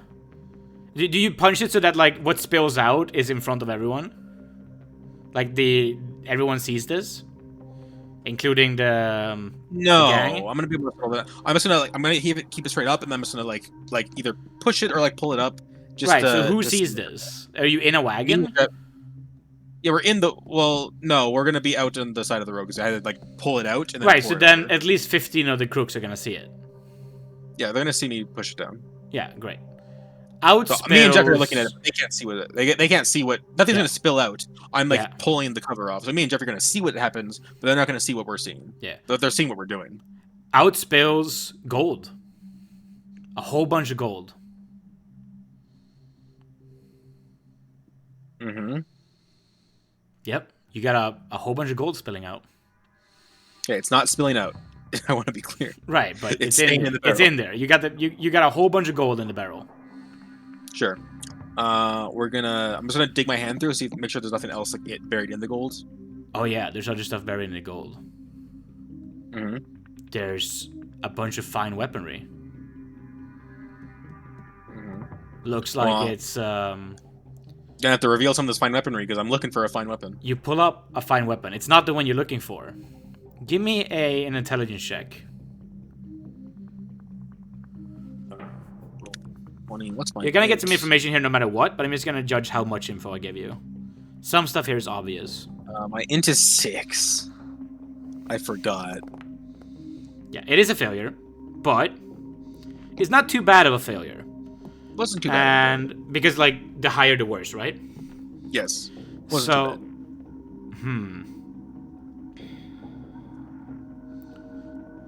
Can Jeffy this weapon is not from Chaldeus. There's it certainly lights up to your head why this has been smuggled in. This is probably a weapon from the I said there's a whole bunch of weapons in this barrel. There's probably just this weapon in this barrel. This is a nice sword, which was laying like on the side in the barrel. Quite probably like the false bottom was as low as they could put it, while still having like a sword in the barrel, right? Right, for sure. It's not a long sword. It's more like short sword, maybe scimitar. I don't know swords that well. Yeah, a hand and a half. A hand and a half. An arming sword. Yeah, an arming sword's probably right. It is very finely made. It is gem crusted. It has a gold handlebar, a gold grip. It the steel has these patternings on it. It's very finely made. It looks extremely sharp. And what you know is that this isn't from Chaldeus. It probably comes from the west, from the really big, very organized nation that's over there. That's bigger than Chaldeus and also more centralized than Chaldeus. That is sort of like the main threat to Chaldeus. Okay. Interesting. Be casual, flip it around, give it a practice swing, be like, cool sword. It feels weird to swing. Like it's decorative more though than practical. Like it feels smoother than you're used to. What do you mean? It feels easier to swing. Its But weight why? balance is unnaturally good. Okay, so it's just. I mean, sure. My sword nerds get a little annoyed, but I'll give it to you. I don't know how else to describe this kind of a thing, man. It ain't real. Yeah, no, it's fine. So it feels like it might be a magical sword. That's what I'm trying to say. Oh, okay. Unnaturally good, unusually good, you know. I was trying to get that it's more than you might expect as a real-world sword nerd.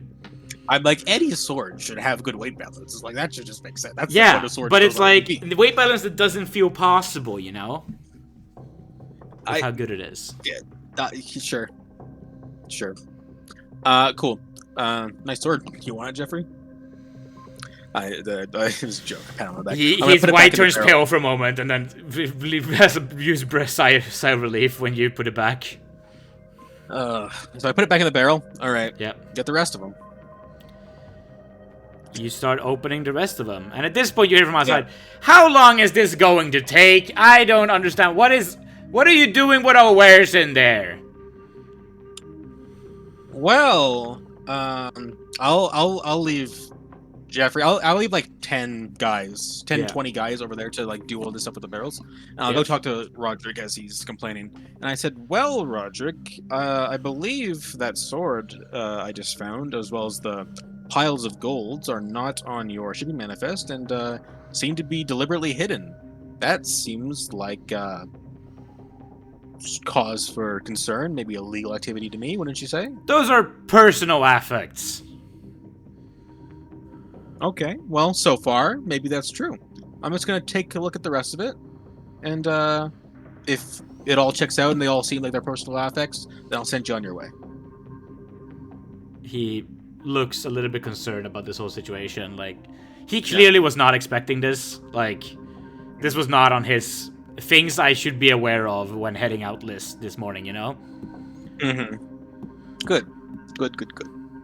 All right, we're gonna fast forward through opening a bunch of fucking barrels. Not all of them are not all of them are as lucrative as what you found in that first barrel. Yeah, most of them contain a bunch of grain. Some of them have some of them are actually just filled with beer. Like a few of them are, maybe like 10% are proper, like what they said. Yeah, and I'm gonna still make an effort not to like pour all the beer all onto the floor or anything. Yeah. I'll like beer back into the barrel was in, seal it up, and then use the empty barrel. Yeah. We should have a few of those. There's a bunch of them have like normal weaponry in as well. There are 3 of these like extremely fancy make things that could potentially be magical. Okay. There's the sword. There is a shield that is really well decorated. And there is a wand that you find in one of them that could be potentially enchanted somehow. Now, you and everyone else is, of course, careful not to swing the wand. Who knows what could happen? Yeah, absolutely. Jeffrey, like, lifts it out a little bit too quickly. I go, Jeffrey, chill. Yeah. Anyway, I'm hearing very little talk about this dagger I'm looking for, and you're making me nervous. Well, your men go through the normal storages of weapons as well. The ones that are just like a whole bunch of weapons under each wagon. Sure. And you'll be given a description to everyone of what you're looking for. And eventually this chick, Florina, You gave her a name before I could. I looked at my notes for words that could be names. I saw the word floating chestnut, and I went Florina. Fuck it. You know? It's a good name. Yeah. 1 second. I'm just gonna write down names as well. That's probably good to do. You know? Oh, yeah. Jeffrey. Florina. Misk guards, right? Yeah. Fake barrels. Thanks, Jeffrey. Florina approaches. Yeah. With... Florina shows up, and she has the dagger. Yes. It was in one of the normal weapon storages. Yeah, not I in double a check. barrel. I double check. Wait, which wagon was it in? Was it in Roderick's wagon? It was not in his wagon. It was in the wagon in the far back. Was anybody of note in that wagon? Spike was. Spike was in that wagon. Florina approaches with the dagger. Interesting. What's your signal? I don't think I have a signal. Well, what's your order? All right, I'm gonna hold the dagger. I'm just gonna look it over a couple times. I'm gonna walk up to Roderick, dagger in a hand. Sir Roderick, do you know what this is? That's my father's dagger. It's your father's dagger. Yeah, I loaned it out to one of my men. Interesting. And when did you loan this out to him? Start of summer? Interesting. Because I don't see just any normal dagger here. I see a murder weapon.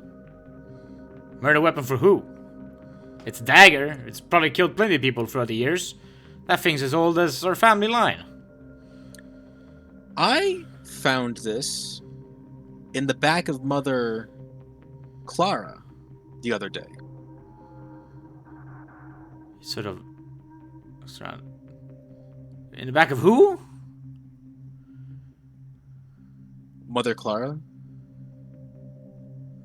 Some cleric? The cleric of the temple of... Ooh, no, I don't remember. Punyar, god of food.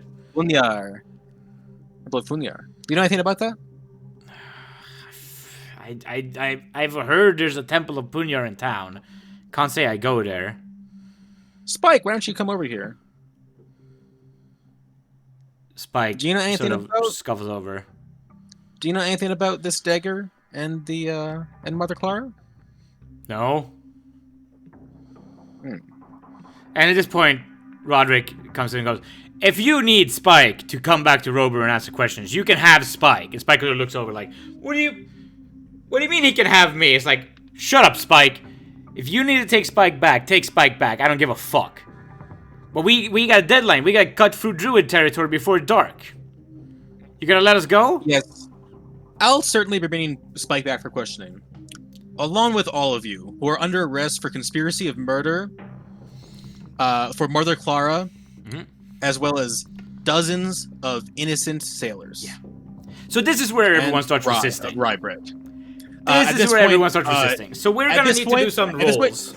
At this point, the guards, like, obviously they knew I was gonna do this, and they're gonna, like, the second I say this, they're gonna push the guys to the ground, or at least. Now, you have a massively advantageous situation here. They're all unarmed, except for one guy who had a dagger slip through. Okay, that's fine. I think that's pretty much how things would shake out. See, I don't want to play combat with 90 combatants and one player. That's not fun. So we're going to simplify things a little bit, right? We're gonna do some narrative. We're gonna do some narrative. We're gonna do some QTE events. Okay. So Roderick obviously has the most guys right around him. Spike breaks loose. You end up chasing after Spike initially, along with Jeffrey and Akko.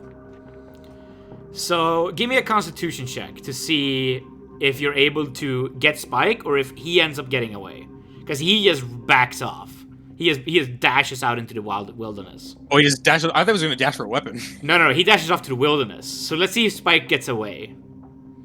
Okay, interesting. We're gonna give all of you a Constitution check, so you can roll 3 of them. I'm gonna give us. I'm gonna give Akko a step, and Jeffrey's just gonna have a 10. Oh my God, Akko! Akko's got a 15 What? con. All right, that first one was. No, that was you. Now it's Okay, Akko. okay. I have a 7. D20. This is Akko. He didn't need it at all. He passes. And then this is Jeffrey. He has a 10. Yeah, and he gigafails. So Oh. Jeffrey just falls over and stumbles, but... What was your con? What was your con? Mine's 7. Oh, yeah, so you gigafail. Failed by 5. You fail. Akko gets him. Akko gets Spike. So you have 60 guys. Roll me 2d20. Oops. Okay. They have 30 guys. Roll me 2d12. It's gonna go badly for me. Fuck me. So those are casualty numbers. Casualty numbers? Yes. They are Like all... dead? Yes. 20 of my guys got beat to death by unarmed guys? These guys are regular soldiers. Several of these guys can dash for some weapons, you know? Try to get some. Other guys get killed instantly. I pushed them like 20, 30 feet away from the wagons for this reason. And there's Right. guys near the wagon. Oh yeah, Fucking let's they're just have whatever the first d20 was then. So... Oh, that's actually way lower. Let's just have the 1. That's a 5, actually. It was a 5 and a 16. Yeah. I was kind of hoping the 16 was the first one, but...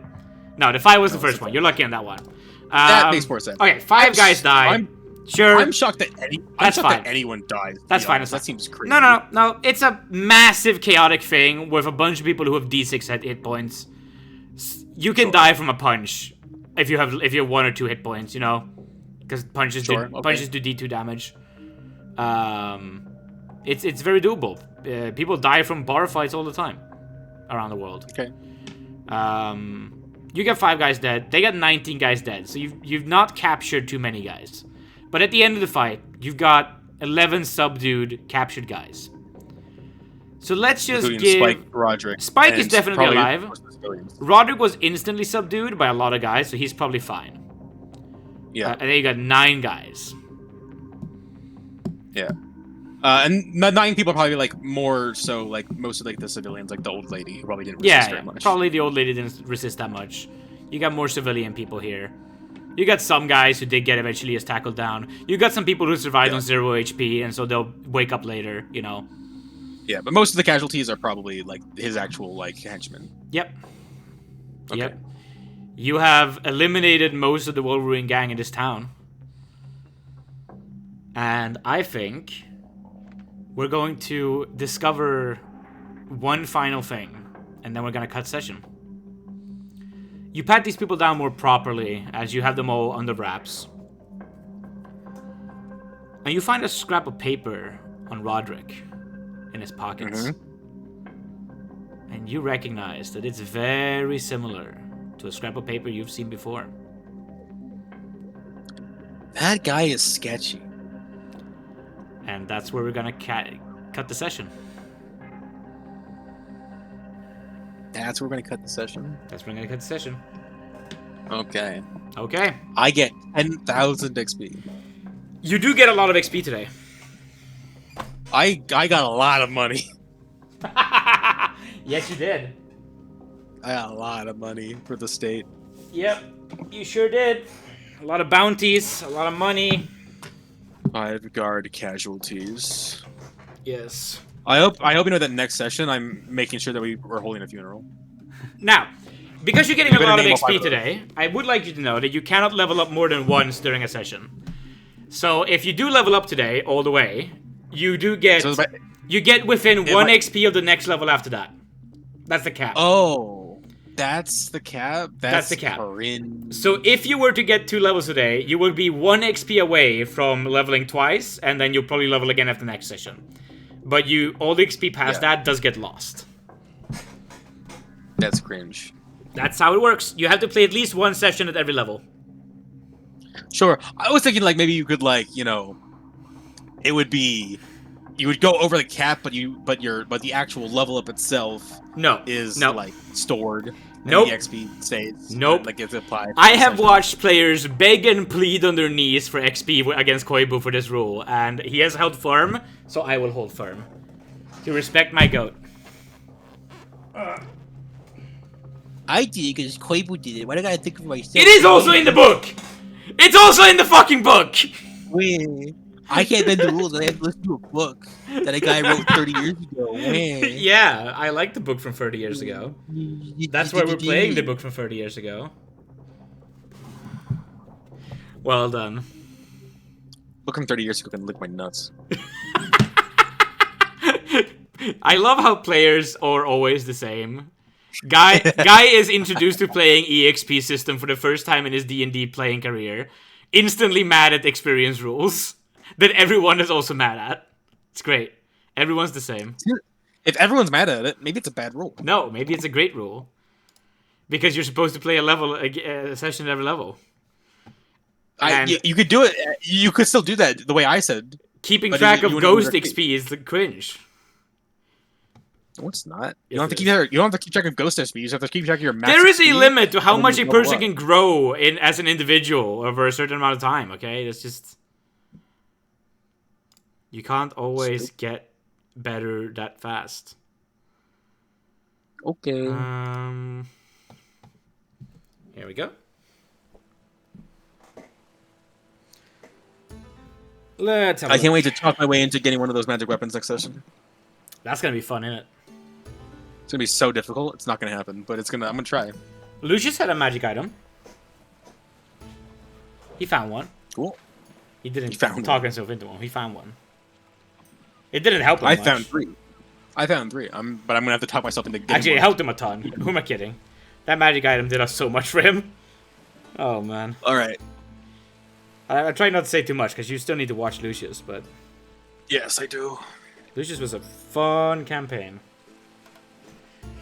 Okay, combat XP. Now, this gets cut down by 91 people, 61 people, so you don't get much, but take 7 XP. 7? Yeah. I don't even know if I want to bother. It'll make this. I'm gonna take 5 just so that the numbers round. Do that. Rogue.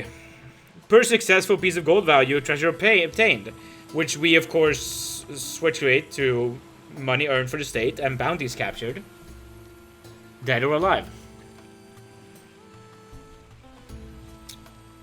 How much gold a bandit? A bandit? Probably so not for much. the 9 mooks, probably somewhere between 1 and 10 gold for each of those. Spike had an actual bounty after him. He was probably at 20 gold.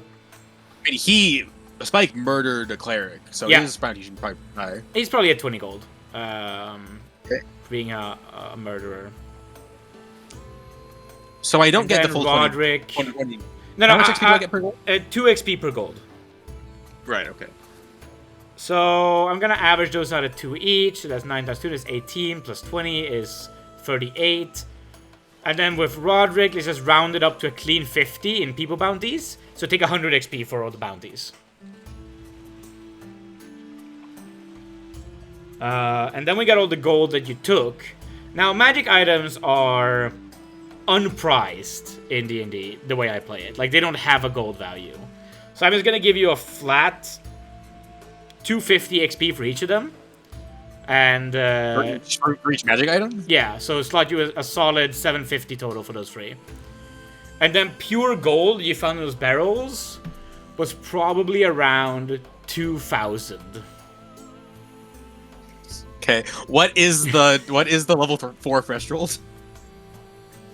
The level 4 threshold.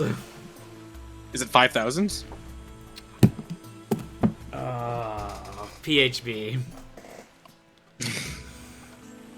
It's I think that shoots me miles past it. Yeah, that would give you another 4,000 experience points.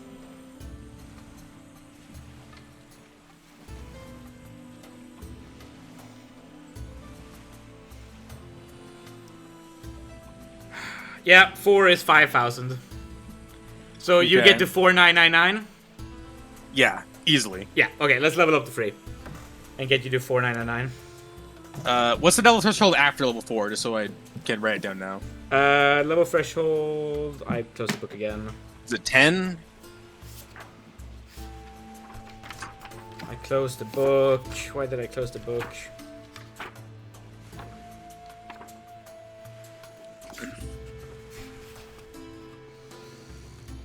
Yeah, it's 10. 10. I should be at like 7,000 XP right now. I'm not gonna lie to you. Probably. I lost. Here's the thing. 14,000. We'll do plot XP next session for this. So Yeah, we'll bake the plot XP into that because we haven't quite resolved the plot yet. So we'll hold out on that, and you can have that later. Fantastic. All right, what do I get for level 3? Well then, level 3. Right, we level to 3. Why do I keep closing this fucking Well, book? I know exactly one thing that I'm gonna do. I'm gonna put hide and shadows at 35. Alright. Yeah, you get 30 points to spread, 15 into one stat. So 35 hide and shadows.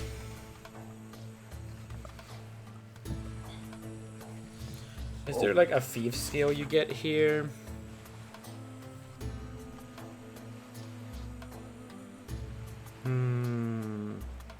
And then move silently to 55.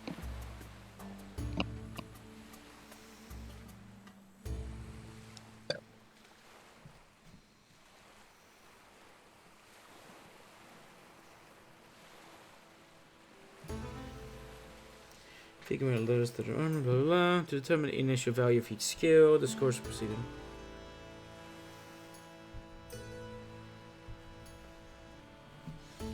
Yeah, there's no at this level you get this as thief. It doesn't really exist. I don't get shit. At level 5, your backstab multiplier goes up. Yeah, thanks. Oh, there is actually at this level you get this, but that's 10th level.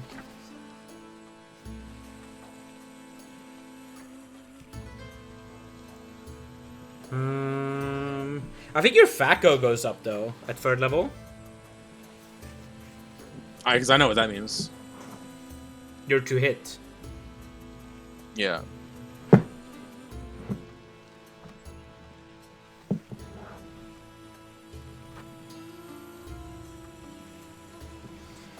Thief. Oh, rogue. Yeah, you get +1 to hit on everything. Oh, everything that's everything that's melee, you get +1 to hit. Well, I get so my melee hit just goes from 0 to 1. No, wait, no, your range as well. All of your... No, you get +1 to hit on everything. It's not related to your strength melee to hit. It's just a flat increase. It's called base attack bonus. +1 to hit on everything. Okay, how do I add that to my sheet? So there's no spot for base attack bonus. You just add +1 to hit for everything. To all your weapon attacks. So like my weapon attacks. Yeah. Oh, I see it. I see it. +1 to hit. Yeah. +1 to hit. +1 to hit. Yep. Okay. This happens every odd level. You get +1 to hit as a thief. Or as a rogue. Eat. Cool.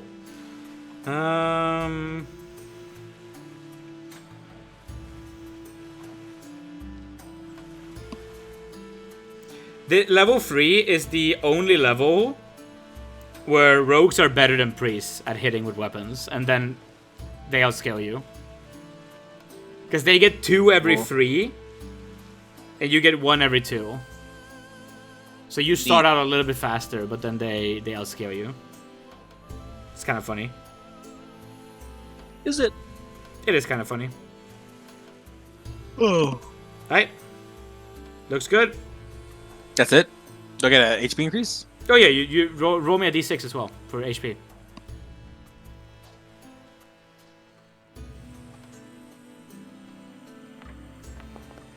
Yes. That was a funky roll. The animation for that roll looked like it stopped on 2, then like someone hit the table and it bounced up again and rolled a 6. That was... For me. The animations are all client side. I don't know. Because how it works is it just calculates the number, and then it throws a dice and forces it to hit that number. Yeah. And I think the one that the viewers saw on the stream looked different, because I'm watching the game in the Founder client, but they're watching on a browser that's the observer, right? So that if I bring up a thing or I change the music, it doesn't remove it for them, right? Yeah. But yeah, add your 6 HP. That's a really good HP roll. Hell, that doubled my HP. Hell yeah. Actually, we love that. It more than doubled my HP. That's awesome. We love doing that. So what, you got like 11 now? Yes. Nice. Well, let's bring up I rolled a 2 and a 5. A 2 and a 3 before. Let's bring up your thing, level 3. And max HP Actually, 11. I rolled so good, I'm actually have above average HP now. Yeah, you're in the green. Because the average HP at level 3 should be 10.5. Yeah. So what are Samuel's thoughts about where things are in this situation right now? I'm glad. I'm devastated that 5 soldiers died. I did everything I could to make it as safe as possible. Yep. And I was hoping that they would go down quietly, considering how deeply you managed to argue for the life of 16 of them, and I folded, so that was a good job. It was good. I did everything I could to make sure it was as safe as possible, but unfortunately 5 of them died. But I'm hoping that will make up for the dozens of people who might not die in the future now, and the crime that will no longer take place. However, I am skeptical of Gregory and this piece of paper, and I'm doubly skeptical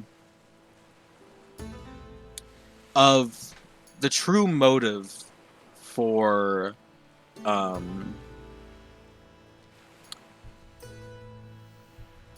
true motive for the killing of the poly sailors. Actually, even killing. Actually, I still am iffy on the motive for any of it. It's clear that they're involved somehow, and that they're guilty to some extent, particularly of the death of Mother Clara. And the killing of Arnold doesn't fit at all, does it? That's what you were saying earlier. Yeah, the killing of Arnold also doesn't really fit. Like I can find reasons for it, but I'll be very interested to do some interrogations next time. Yeah. And talk to Gregory again and see what the fuck his issue is. Yeah. Are you enjoying Samuel? Is he a fun character? He's fun. Yeah. You were really struggling this session, and then it sort of clicked eventually once you figured out that they'll probably be scrambling and making mistakes. Yeah. That was the realization. Yep. Do you feel like Columbo now? You caught some guys? You figured out a clever how catch him? Yeah.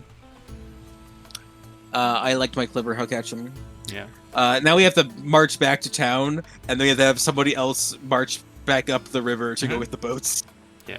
I've been trying to re-steer how I run this campaign a little bit. I'll give you the smallest peek behind the curtain. I was talking to Njard, our mutual friend, about this campaign.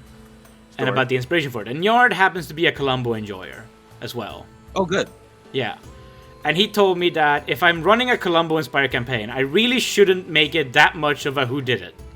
It really should be a how catch him. Yes. Yeah. That is true. So I try to steer from about...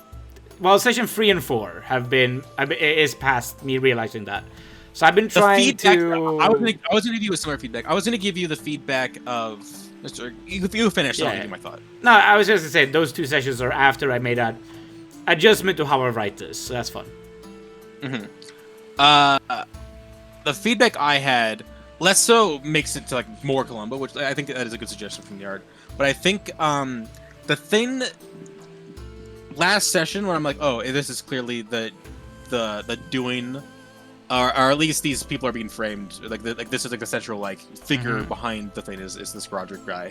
Like that felt in terms of like solving a mystery kind of unsatisfying to be like, oh, it's I found out who it is. It's this guy I never heard before until just now when I found out who it was. Yep. So that was unsatisfying. It's so the feedback I'd give is like you want to like you want to have a suspect early on that it ends up being the guy. Yep. You know, in some ways, I think I also did that, but when a lot of people are involved in crime, sometimes some people get focused on more than others. And who truly is the actual criminal in the whole situation is a little bit up to interpretation, I think. Oh yeah, maybe it's Marina. Who knows? Maybe it'll turn out that this Roger guy is. You know, there's people from early on who are definitely involved, and there's other people who get involved later who are also very involved. And I think it's like a complicated situation. I think one of the great like mystery rule of thumbs is like the culprit should have been someone that I talked to in the first session. Right. Or at least the second session. Like someone that I met at some point, talked to, and then I came back around and was like, okay, it has to be this guy. That way, like, there's a relationship there, and I don't just meet him at this last session where I'm like, I met you, and he's like, okay, who's this fucking guy? When we play D&D though, sometimes we lean into tropes, and sometimes we lean into world building, and my philosophy is a little bit of like, if I'm gonna run a crime campaign, a crime catching campaign, I don't really want to run a campaign where it's like criminal of the week, right? Or criminal of the arc. Oh, certainly. Let me finish this point. It's all layered pancakes, right? So while we got to Roderick, on the way, we discovered other things. We discovered that Sabrina was involved. We discovered, and we work out all of these little crimes that connect to each other, right? And we untangle this web. So what I'm trying to do is not so much give you the big come from I got Roderick. It's more of like I got another step on the way to unraveling a massive net of things that are connected and unconnected and half connected and whole connected over a long campaign. And then eventually you'll die and you will have 15 threads on that you won't get the end of, and that will feel really bad, but that will be funny. But Wada, I want to come. Let me come. Alright. That's the idea. It's supposed, because I don't want to give you a clear, I solved everything. Let's start afresh with new characters, new case, new everything, you know? You can absolutely have like Roderick be a stooge and also have him be someone I met. Like narratively, it's nice to have like a villain that I can like play off of. And even if he turns out to be a stooge and like it leads to bigger, greater things in the end, it's still just more narratively fulfilling that way. Yep, I think it will be fun. This whole thing. There's lots left to do. There's so much left to do with Samuel. Yeah. And we probably won't get to a lot of it because eventually you'll die and we roll on your character.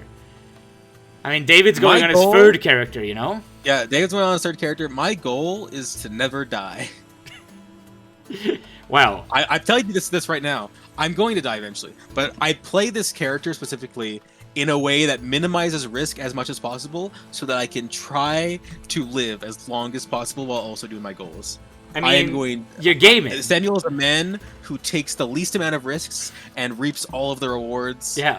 And some other mooks can die That's instead. also why you get stuck to it. Like, the beginning of this episode, you were hard stuck.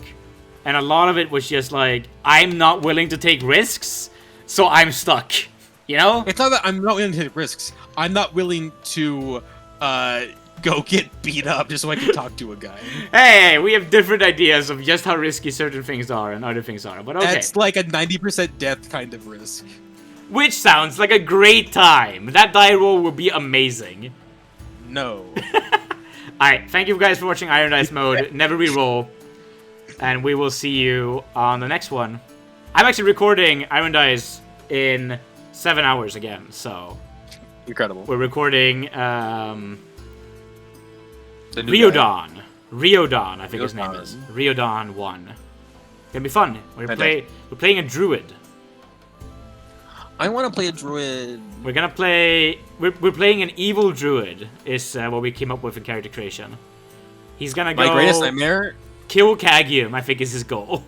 He's gonna go destroy the capital. He's gonna go murder the capital, and then I'm gonna have to go there and find out who done it. It's you know, Lucius, there was a chance for a crossover campaign.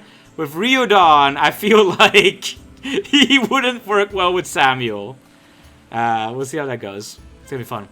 Alright, see you around. Bye bye.